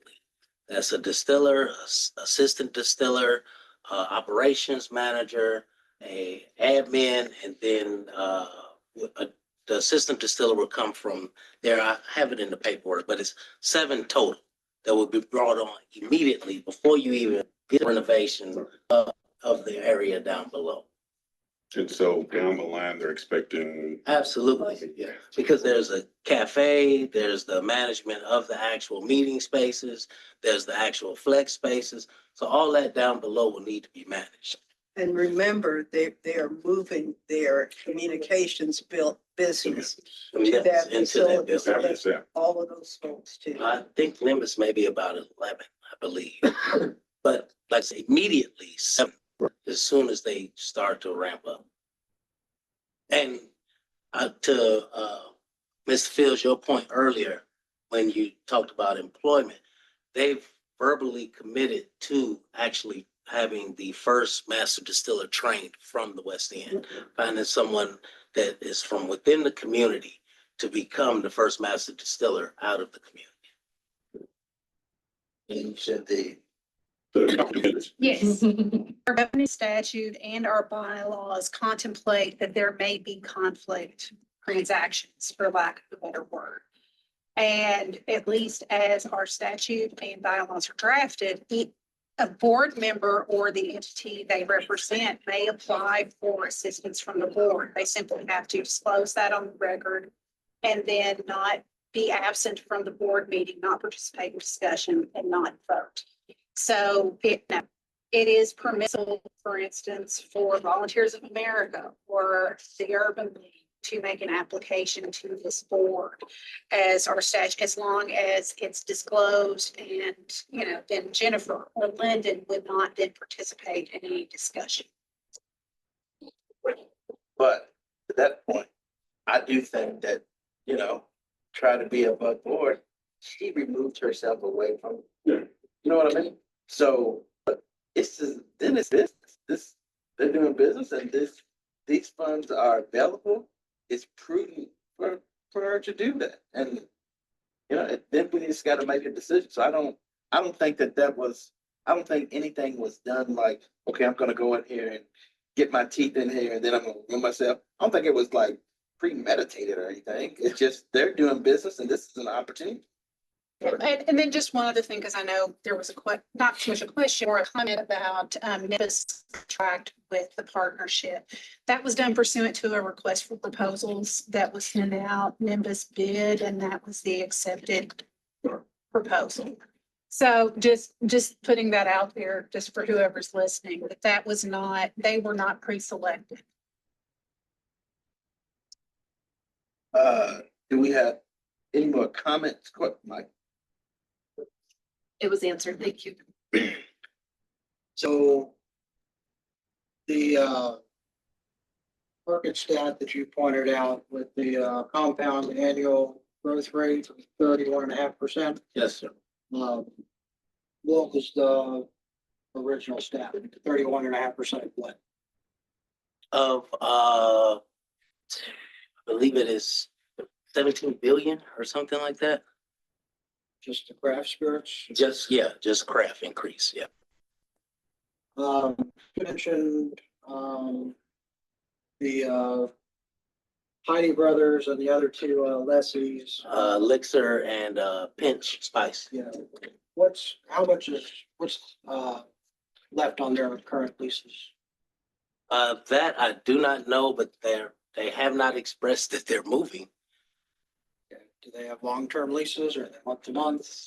No, they have long-term leases. They're not month to month. No one in there month to month. And I've met with each one of the tenants myself. And no one has expressed that they're going anywhere. They were actually quite pleased that they were moving their business there, Nimbus and the distillery. To answer Kevin's question, some back of the napkin math. So it's not in the presentation, but on the board portal, there's projections of payroll in over 5 years, total of around 2 million in payroll. So if we factor in state tax rate of around 4%, that's 80,000 over 5 years, or about 16,000 a year. Property tax, we can do a quick and dirty estimate, about 1%, so that's 27,000 per year. Sales tax, they're primarily wholesale. I don't know. I couldn't work that out from the numbers. The retail inside won't be wholesale. What they're selling to distributors is not going to be charged sales tax. Right, but the retail inside won't be wholesale. It'll be sales tax on that. I didn't really see a breakout of that. Well, the allowance of 4,200 cases that I mentioned earlier. Tasting room thing, right? You can tasting room and you can sell per bottle up to 5,000 gallons a year direct to customers, which is equivalent of 4,200 cases. And that's over 100 bottles a day. That's, well, I'm not saying that. I'm just saying that that's a maximum. I mean, but 100,000 people coming through yearly, $44 billion down the street. Who knows what the cap is? Came here for bourbon. Craft cocktails is again growing rapidly. So you had mentioned, and I think this is important,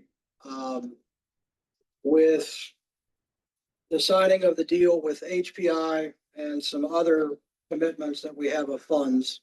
2.5 million would be about 25% of our current assets. The last TIF payment that we got from the state was around 467,000. This deal would be 5 years of TIF payments.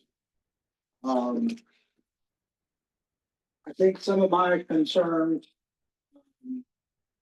and the reason I voted against it in the finance committee was one of them.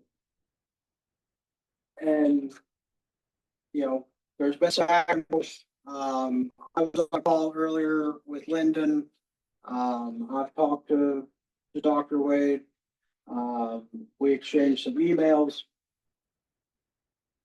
You know, the spirits industry seems to be in a downturn. And if we're looking at a 10 to 15 year horizon on this loan, plus the as you look, I know this is different, but this is the first time we had like this is actually here. So I mean, she can come in there and she can address some of those questions as well. I mean, did anybody have a problem with that? I mean, not other board, they could have been here, but she's here, and I mean, I don't have a problem with that. Did anybody else? Did any other board members have a problem, issue with that? I don't.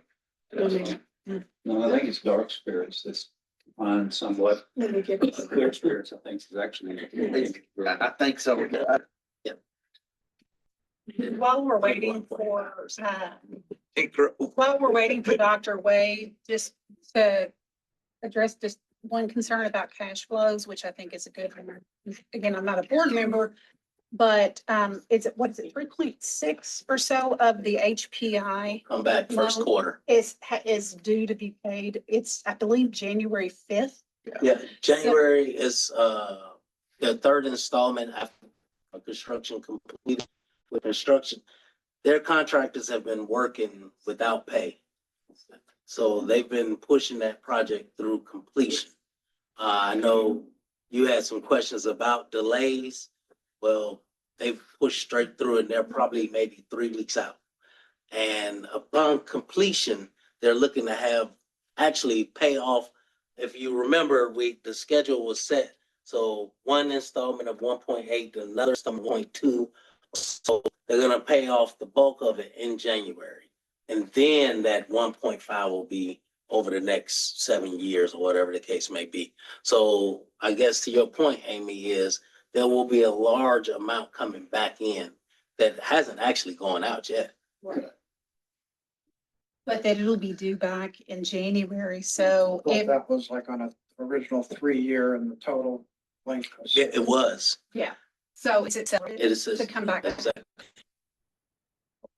So, well, just so you That's all, not knowledge that we have. right, no, and that, which is why I wanted to put that, just so you all understand. Balance sheet, because it hasn't gone out. Right, Exactly. yeah. Right. So the formula's still about the same.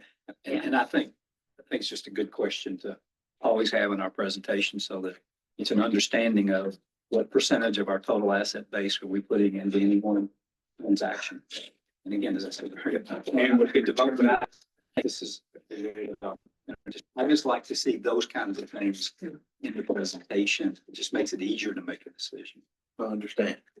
So- Go ahead. No, I was just asking, so the percentage of the entire fund that this will be allocated toward this request going forward is what you all would like to see.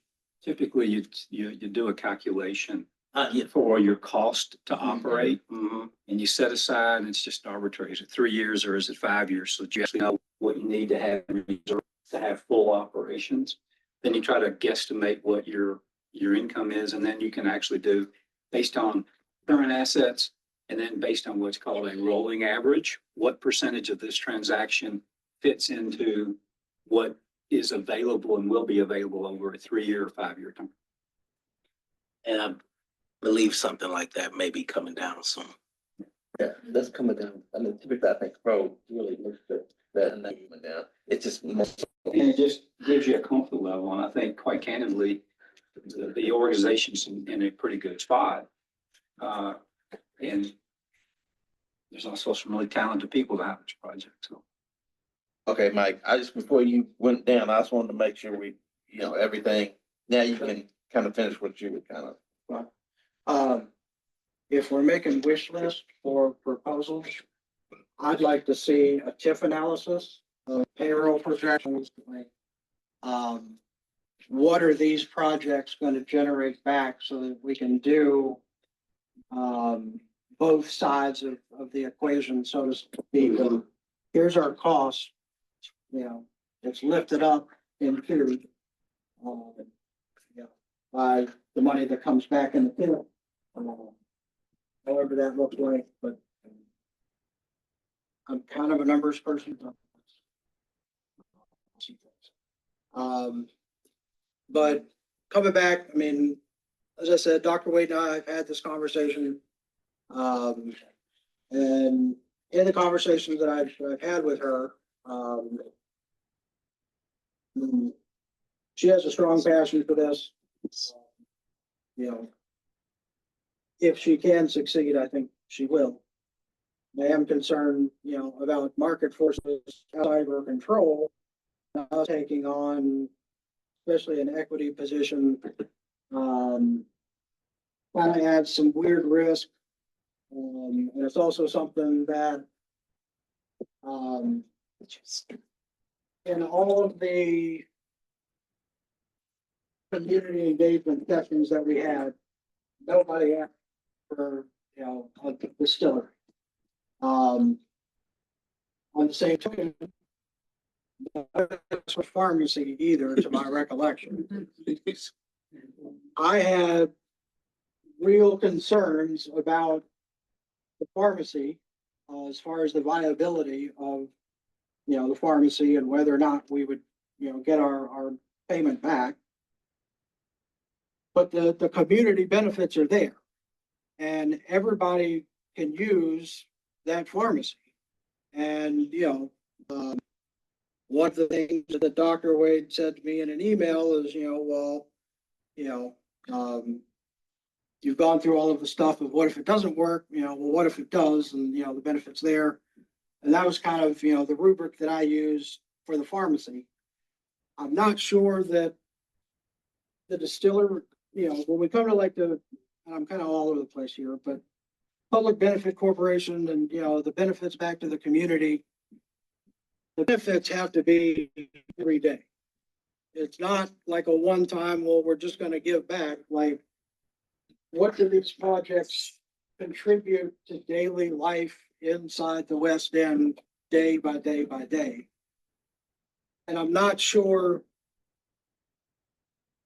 that the residents are gonna see a direct benefit. And that's what I'm hearing from my neighborhood are like, well, site is over there, doesn't affect me.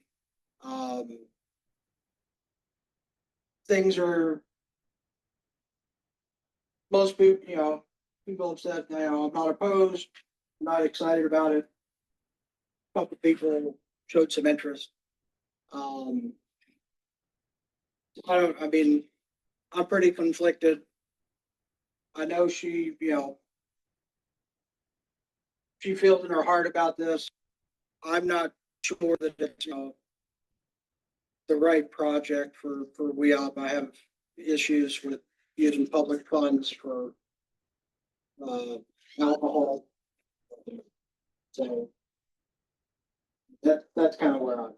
I think the flex space, with limited internet connection that people have in their homes and limited access to technology, the flex space addresses that. The incubator space addresses small businesses that need brick and mortars but can't afford them, but need a place to do business. That addresses that as well. The cafe addresses actual employment. The distillery itself addresses employment. As I stated earlier, they're committed to bringing the first master distiller out of the West End, and they can go on to train other people. So I get the part, and I'm sure everyone sees what you're saying about the distillery itself. And if it was just a distillery, that would be totally valid. However, this is different from a distillery because this is a community benefit, a tangible benefit, in the $1 commitment from every bottle, and then a benefit as well in the actual facility that can be accessed when needed. It's still a distillery. If you want to have incubator program, they proposal for an incubator program, and we can evaluate that. It's kind of like slipping in all this other stuff to hide the distillery. Well, I just think that there will be there'll be a multifaceted economic impact for the community. And there will be more people coming to that community that otherwise would probably be there. And I just believe that is what we're supposed to be doing for the communities that we're trying to build up. We're bringing more people in there so they can see that there are good things going on in places where they probably would never be and would never go. And I just appreciate your willingness to take a risk and put a business there, because that's what we need to foster. Now, is it a risk? Yes. Could it not work? Yes. But as a banker, what I do every day is mitigate that. I believe in them. They have been successful at other businesses that they have been in. And they have demonstrated a commitment to the West End with their involvement with the West End School, with their involvement with the girls and the boys. And now, look, man, they are doubling down and bringing their business. Look, my business is over here. I'm moving. I'm getting this company. That's what we're supposed to be doing. to me. If I may. You know, when we initially started working with West End Industries, that was 2021, right? That was, you know, how things were. We knew we wanted to have an impact. After we saw what happened with Breonna Taylor, with George Floyd, we knew we wanted impact. Sure, we donate each year, we contribute, we give back. We know what the product would be. So we said, we're gonna form this company. We know initially we wanted to be employee owned, but you know, legally that just was too risky. So we said, we're gonna do a public benefit company. Didn't know what it would be.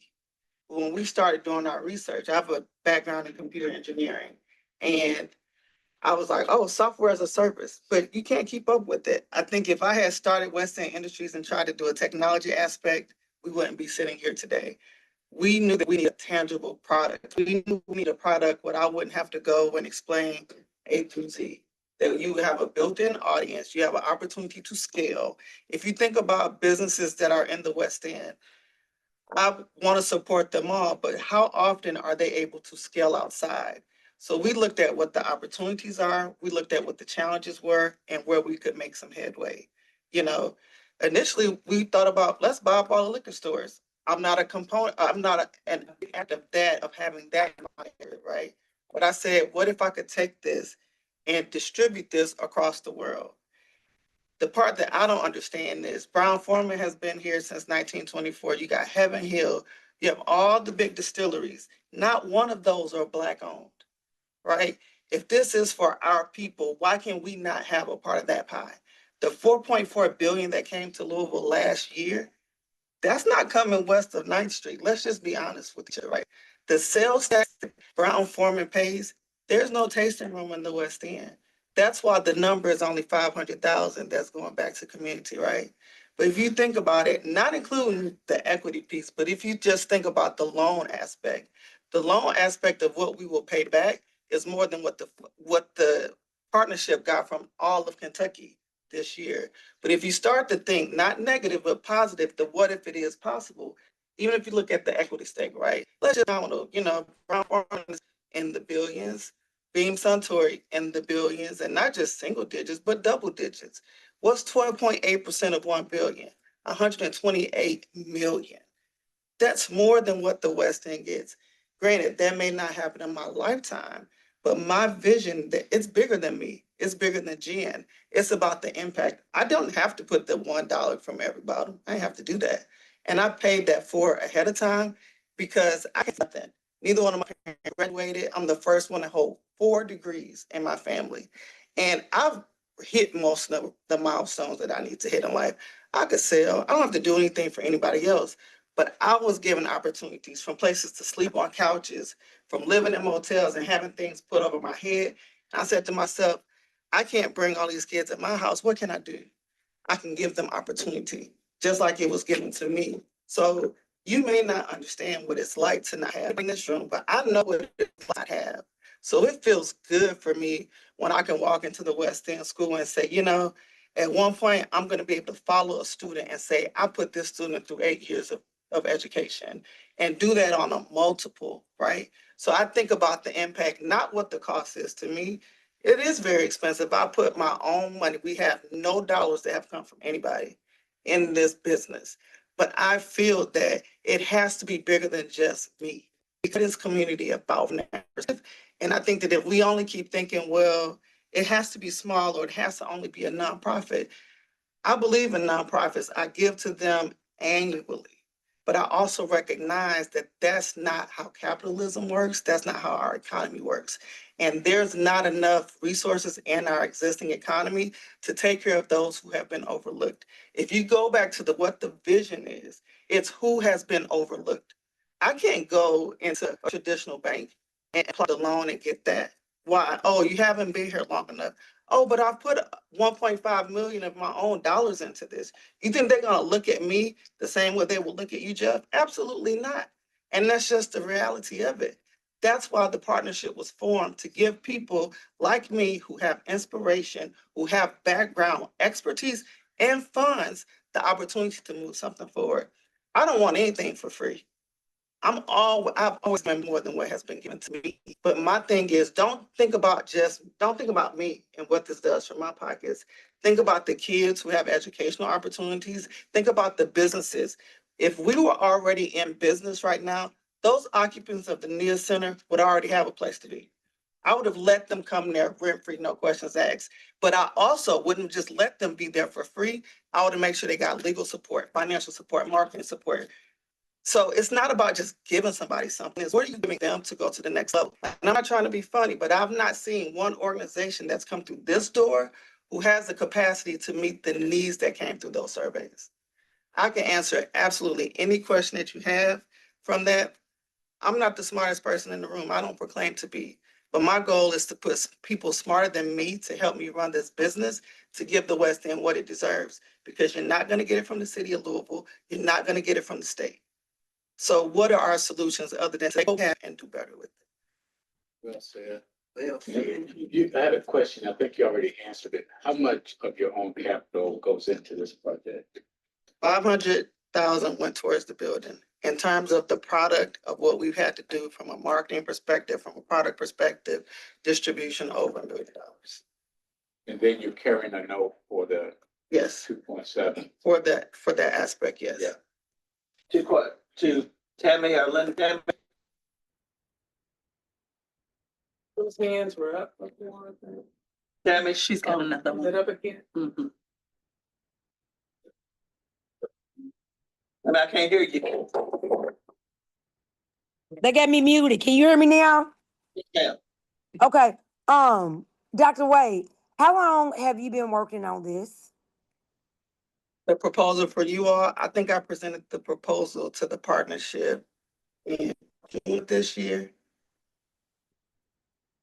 Okay. My question is that, did you know coming in that that was what you was gonna do? No. Ask for some funding? No, when I created West End Industries before the partnership was created. Last year, when I was working for the board while still serving on the board, I had given free marketing services for 2 years for free. And I was still serving as a member and giving free services. That were approximately $15,000 a month, right? So the logo that you see, all the colors, all the ads, all those campaigns, we were doing for free. Ms. Laura approached me, asked me, did I feel that I would be better off serving the board as a partner versus a board member? So I submitted my resignation, not to Ms. Laura, but I reached out to Mayor Greenberg in May of 2024 and said, hey, based on some conversations I've had with Ms. Laura, I think I would be better of service by being a partner versus a board member. And I offer my resignation. I actually even offered to make recommendations in terms of who I felt would serve well. He didn't ask for that. The next thing I knew, David James was sitting in the position. So the answer is no. And in fact, I shied away from actually asking a partnership. I dealt with systemic discrimination and racism from other institutions.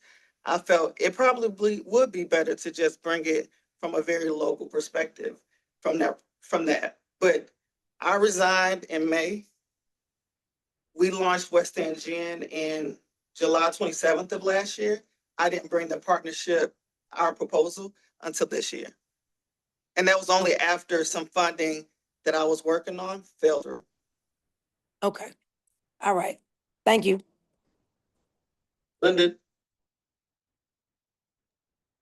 Yes, Dr. Wade, I think, well, let me not speak for anybody else. For myself, and we talked earlier, I think there is a concern among some community members in terms of how the benefits of West End Industries being in there in the community comes back. And so my question for you is simply, would you all be willing to engage community in talking about what that benefit actually looks like? Because again,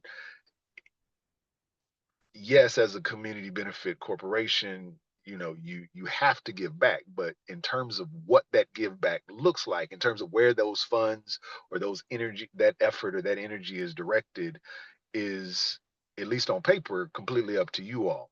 And I wonder, is there an opportunity to say, hey, we're willing to actually work with West End residents, community members, whether that be specific to the neighborhoods that you're in or the entirety, to say, hey, let's co-create, right? Let's co-create what some of this looks like. And it doesn't have to be 100%, because I don't think that that's reasonable, but at least in some way, shape, or form, would you all be willing to engage community to say, like, let's talk about what these reinvestments or these benefits actually look like for this community, and come to an agreement upon that with community members?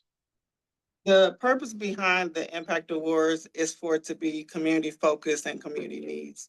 I'm not in every neighborhood and every location, so I don't have the capacity to do that. So we generally look for where need is.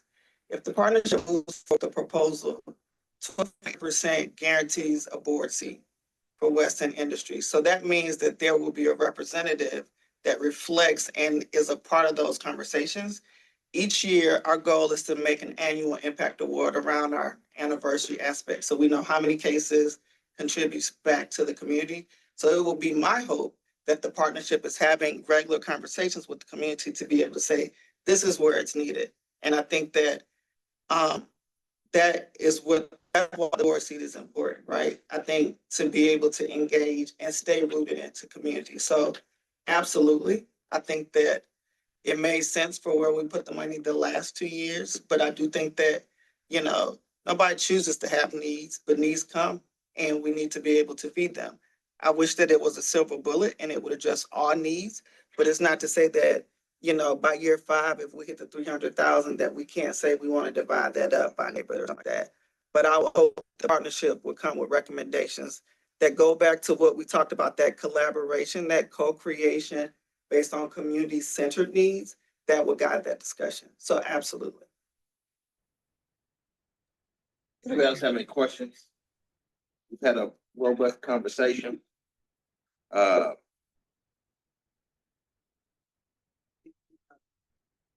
you so much. Thank you. There's more conversation. I think it's time to bring this to a vote. I mean, like I said, the finance committee has recommended approval. So do you want, Motion approved. Second. well, I was gonna say, we don't need that. I was gonna say, do we want a roll call vote to make sure that we have the votes here? So do you mind? No. Roll call. Okay.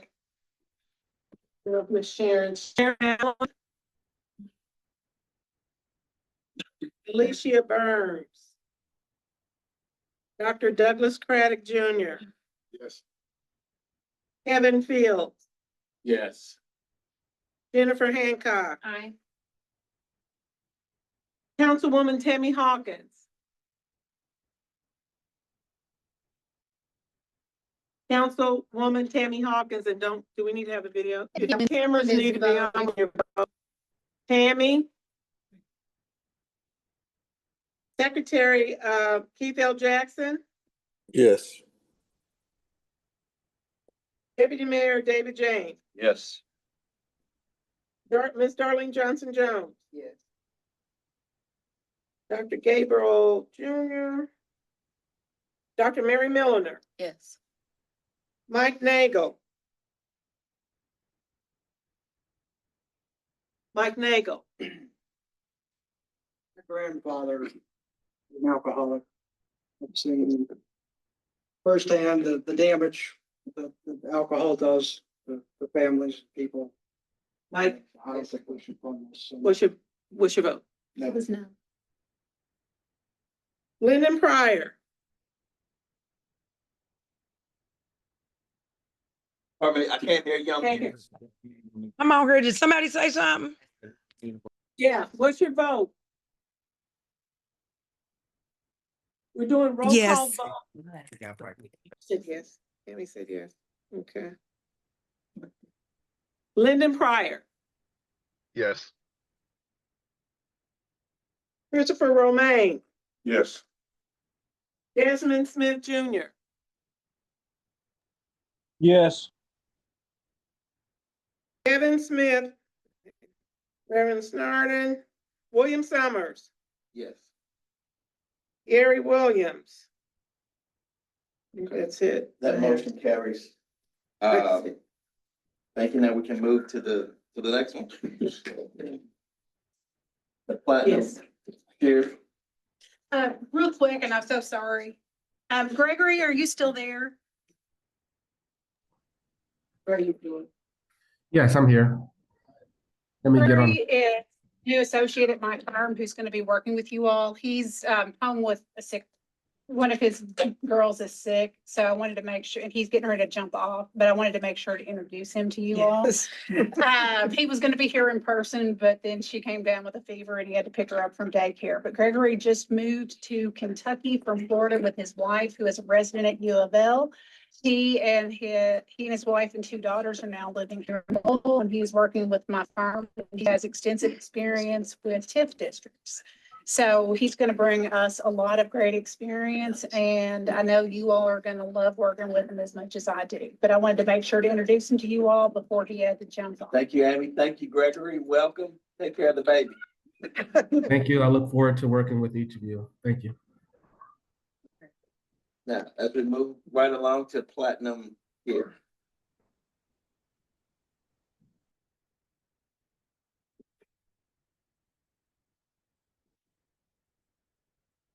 So next presentation is for Platinum Shears Beauty Academy.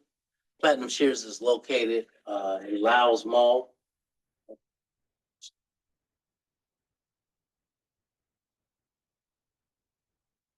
At 2600 West Broadway is in the Russell neighborhood, of course. The request is a $55,000 grant. $50,000 of that grant will go directly to student tuition. $5,000 of the grant will go to supplies, which is loaner tablets and a copy machine. So leadership of Platinum Shears, Lisa Wilson. Platinum Shears, Lisa brings over 30 years of experience in the hair industry, has served the West End community for nearly 2 decades. Prior to launching the academy, she operated and owned a salon in the West End for 11 years. In 2024, she transitioned from salon ownership to operating and owning Platinum Shears Beauty Academy, committed to training the next generation of stylists, particularly youth and underserved individuals. Lisa Wilson's leadership demonstrates a steadfast focus on advancing workforce development, empowering youth, and fostering mentorship. In addition to being a licensed cosmetologist instructor, Lisa also serves as a certified consultant, having assisted in launching multiple salons across Southeast region. She regularly facilitates training seminars focused on industry innovation and professional development. Lisa sits on the board of Sharp Futures, which was approved earlier this year for a grant as well. She is expected to serve as the manager of the proposed cosmetology service program at the all-girls West End School, further extending her impact on young women. So Sharp Futures is there in the boys' school. If the proposal goes through, then Lisa will have a program similar to theirs in the girls' school. Platinum Shears Beauty Academy mission is to empower individuals through high-quality beauty education, hands-on training and professional development, cultivating skilled professionals equipped to thrive in cosmetology industry. The Academy is dedicated to expanding access to education through scholarship support and increasing capacity to serve the broad community. Platinum Shears Beauty Academy is requesting a $55,000 grant to support student success and increase program accessibility. Again, that $50,000 will be allocated towards student scholarships for the 1,500-hour cosmetology track, specifically for students residing in the 9 neighborhoods of Louisville's West End. Scholarships will be restricted to eligible applicants with verified West End addresses. $5,000 will be used to purchase loaner tablets, a new copier to support students in completing online coursework and printing learning material required for licensure. The Academy currently has 10 prospective students on waiting lists, and this funding will help meet the demand while ensuring that financial need does not become a barrier to participation. So she actually has 10 people waiting right now that have some type of barrier, but they would love to be able to attend the school. Platinum Shears Beauty Academy currently serves 19 students. Cosmetology, 1,500 hours, which approximately takes 11 months. Some of the tracks are instructor training, 750 hours, 5 to 6 months. Aesthetics, 750 hours, approximately 5 to 6 months. Nail technology, 450 hours, approximately 3.5 months. And shampoo technician, 300 hours, approximately 8 months, which I will be transparent. And I had no idea what an esthetician was until I started doing this proposal. The program operates as an intentional, structured, high-touch institution focused on practical experience and personalized education. Students are supported in a learning environment that emphasizes skill development, confidence building, and real-world readiness. To remain in good standing, students must maintain a minimum of 80% attendance and academic performance. Services offered by students at the school range from basic shampoo and sets, $25, to popular braided styles, $50 to $60, providing real-world experience while making beauty care accessible to community. Operating schedules are Tuesday classroom instruction only, Wednesday classroom 1 hour, Thursday classroom 1 hour, client service 10:30 to 4:30, as well as on Wednesday, and Friday is 10:30 to 4:30, and Saturday is 9 a.m. to 4:30. And I went here, I made a visit actually on a Thursday and a Wednesday, and it's a lively atmosphere. I don't know if at the end, I asked if any of you have ever visited Platinum Shears, but the community is invested in it. With the service schedule of approximately 20 hours per week and assuming a standard 4-week month, operating hours are roughly a total of 80 service hours per month. Clients served per hour based on March to July. Client serves were 10 in July, I think 60. The monthly hours 80. Clients per hour increased from 0.125 to 0.75 an hour. Almost one every hour is someone's coming through the door. This growth represents that Platinum Shears increases service efficiency by approximately 6 times over this 4-month period, going from about 1 client every 8 hours in March to nearly 1 client every 80 minutes by July. So this again just shows that roll up some. Platinum Shears Beauty Academy, Lisa Wilson's newest venture, opened its doors to students in October 2024, bringing a 2-year undertaking to fruition. Earlier that year, she launched Platinum Shears Foundation, the Academy's nonprofit arm, to ensure that students for whom tuition might be. In the essence of time, I think we really got this. Is there, can you go, does anybody have? Okay, let's. So wait, I want you all to see that these are some of the students that are currently there, right? So this is real. This is a certified program. Lisa is working with the state to have straight from high school to actual employment opportunities. There's 10 students waiting. No Shane Flint, Casey Pro, Levon Smith. Okay, so wait a minute. So one other thing. These are real jobs. This is not just some fluff. When you have a program, you can actually go to making from anywhere between $20 to $48 an hour. And she has people waiting to get into this program. She's working with a couple of schools and nonprofits now that are creating a pipeline there. Like I said, I've been there. Let me ask something. The finance committee has recommended approval of this. And you have any questions? Okay, Sorry, but this is for the 10 students that she has in waiting. What happens next year?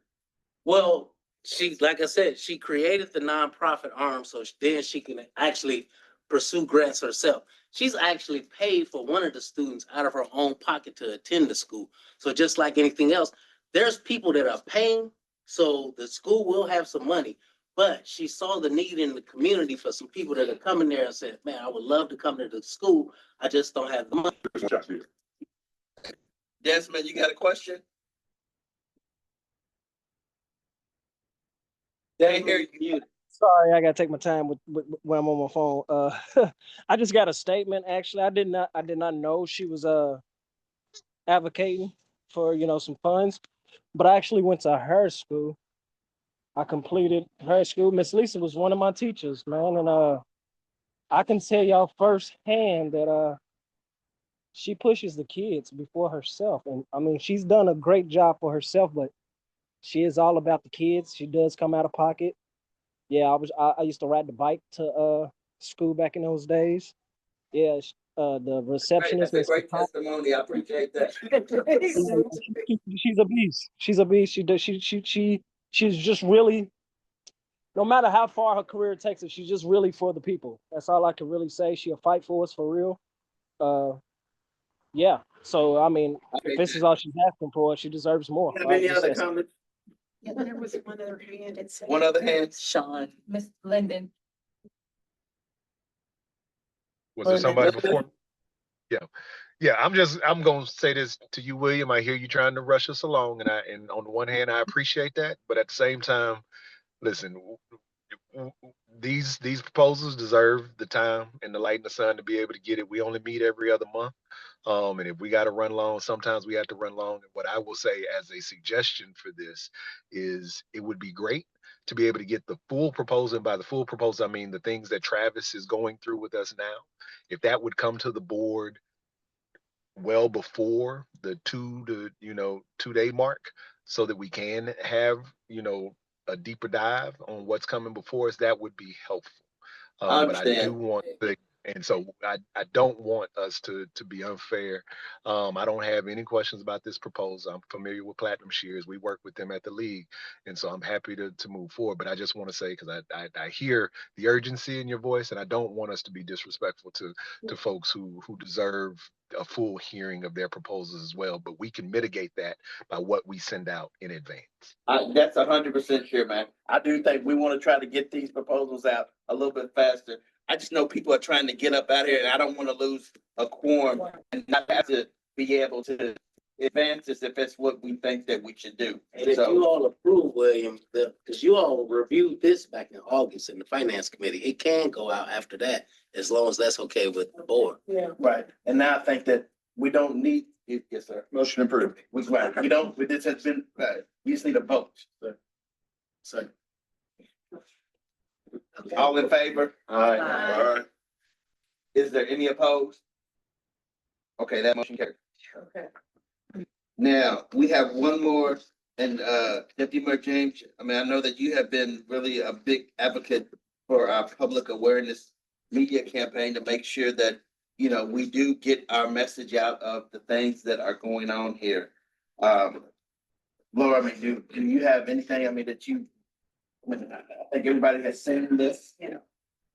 Everyone has seen the plan. It was approved out of the finance committee. And I believe all of the options came forward. So the issue this evening is for the board to decide on which option do you want in terms of media buys for the public information campaign. The only difference in the prices is the frequency with which a commercial spot would be placed on the television or how many ads would be in the newspaper. Option number 2 was you see a little over $65,000 is what was recommended, and all 3 of those are in front of you. So let's vote real quick before. Yeah. We got Dr. Yeah. Yeah, we can't lose one. Can't lose one. Motion for option 2. Okay. Option 2. Second. 65,000. Any other discussion? All in favor of the motion 2? Aye. Is there any opposed? All right, that motion carried. Okay, I think that we don't have any more things from the finance committee, and that we don't have anything to vote. And look, I just want to be clear. I'm not trying to just and rush people, so we didn't do that. And Lyndon, thank you for that recommendation to get stuff out sooner. I think that the chair and staff was going to try to make sure that if that can happen, that will happen as well. Thank you so very much. I will make sure that happens. Okay, so that will take us now to board development. I do not have a report for you this evening. Thank you much. Community engagement. I don't have a report, but we are working to find our community engagement specialist. So we got interviews or whatever going on, so hopefully that I'll be taking care of. Thank you for that update. We'll have some help. All right. Any old business? What about the?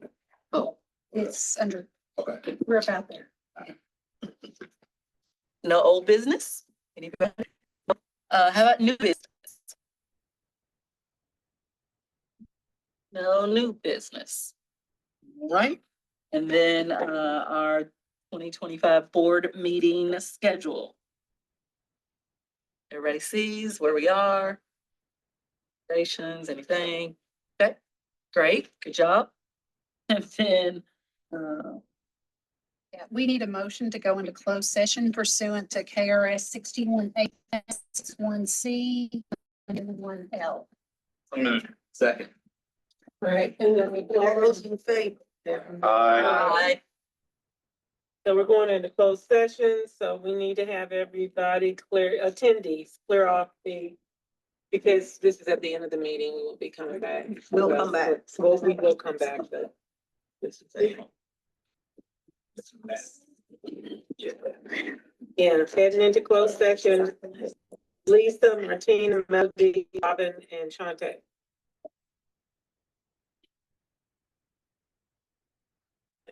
I'll just help remove them. Yeah.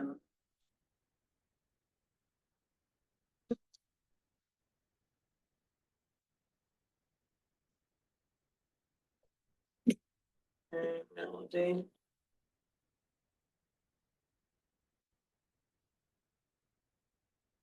Okay. Oh, one is the. Sir. All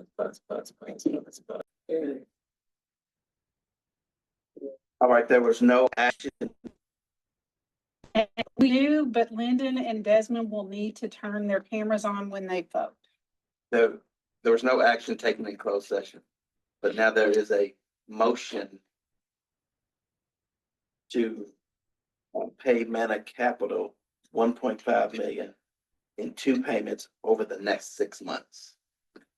So it was part of the original agreement. Yes. Second, Yes. and is there any other discussion? All in favor? Aye.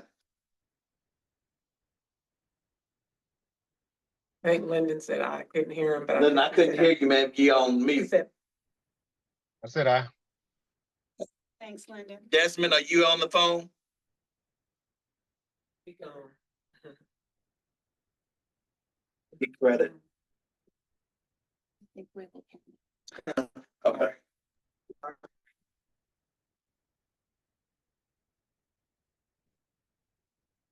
Desmond was 10. Pardon Desmond was our 10th. me? He needs to get back on. If we can get him. No, I keep counting like around the table. I don't think he went off, I think he lost.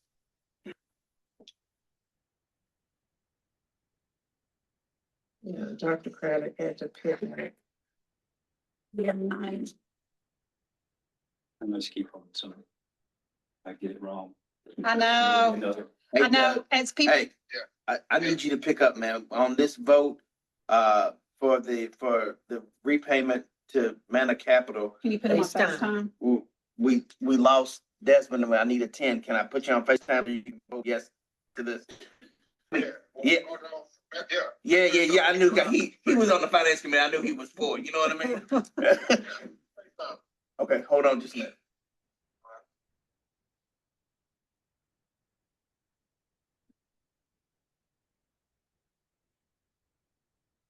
Mr. Doug.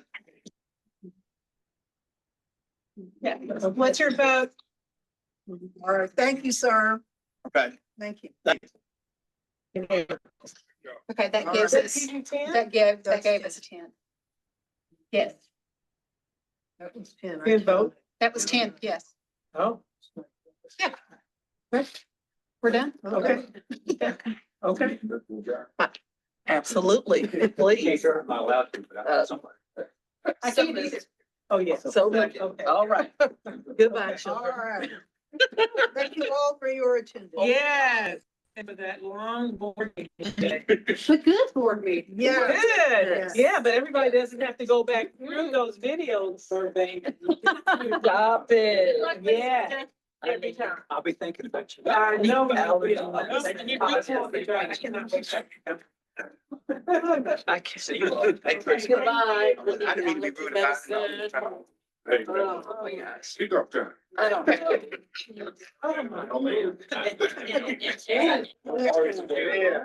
Oh, so sorry. Run into you. I mean, it's good running into you, but not run into you. Oh, yeah, we forgot about that. I'm gonna send out an email. Cause we're gonna, remember, I'm not on the last one. I think December 1st. Sorry. I know, you're trying to run me over. I knew you didn't like me. Yeah. You're fine. You're right.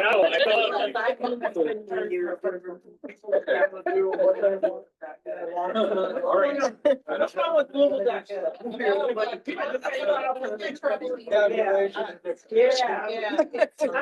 I'm gonna bring that here in person anyway, 'cause you just.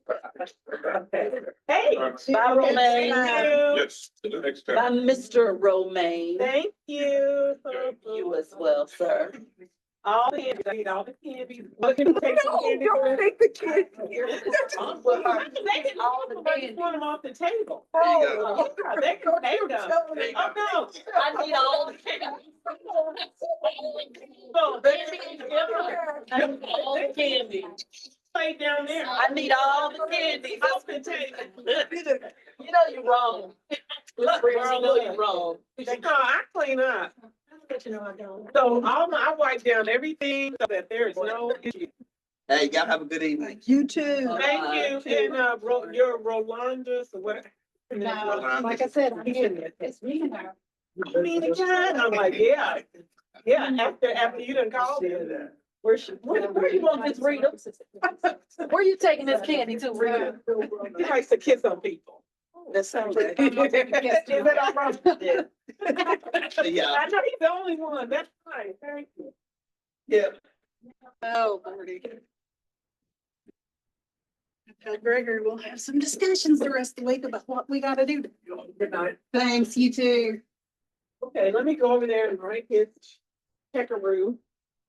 Ooh, that was easy, I love that. Oh, let me turn that off. I had stopped it, yes, it stopped. No, I don't need to sign a new host. Why is that still on?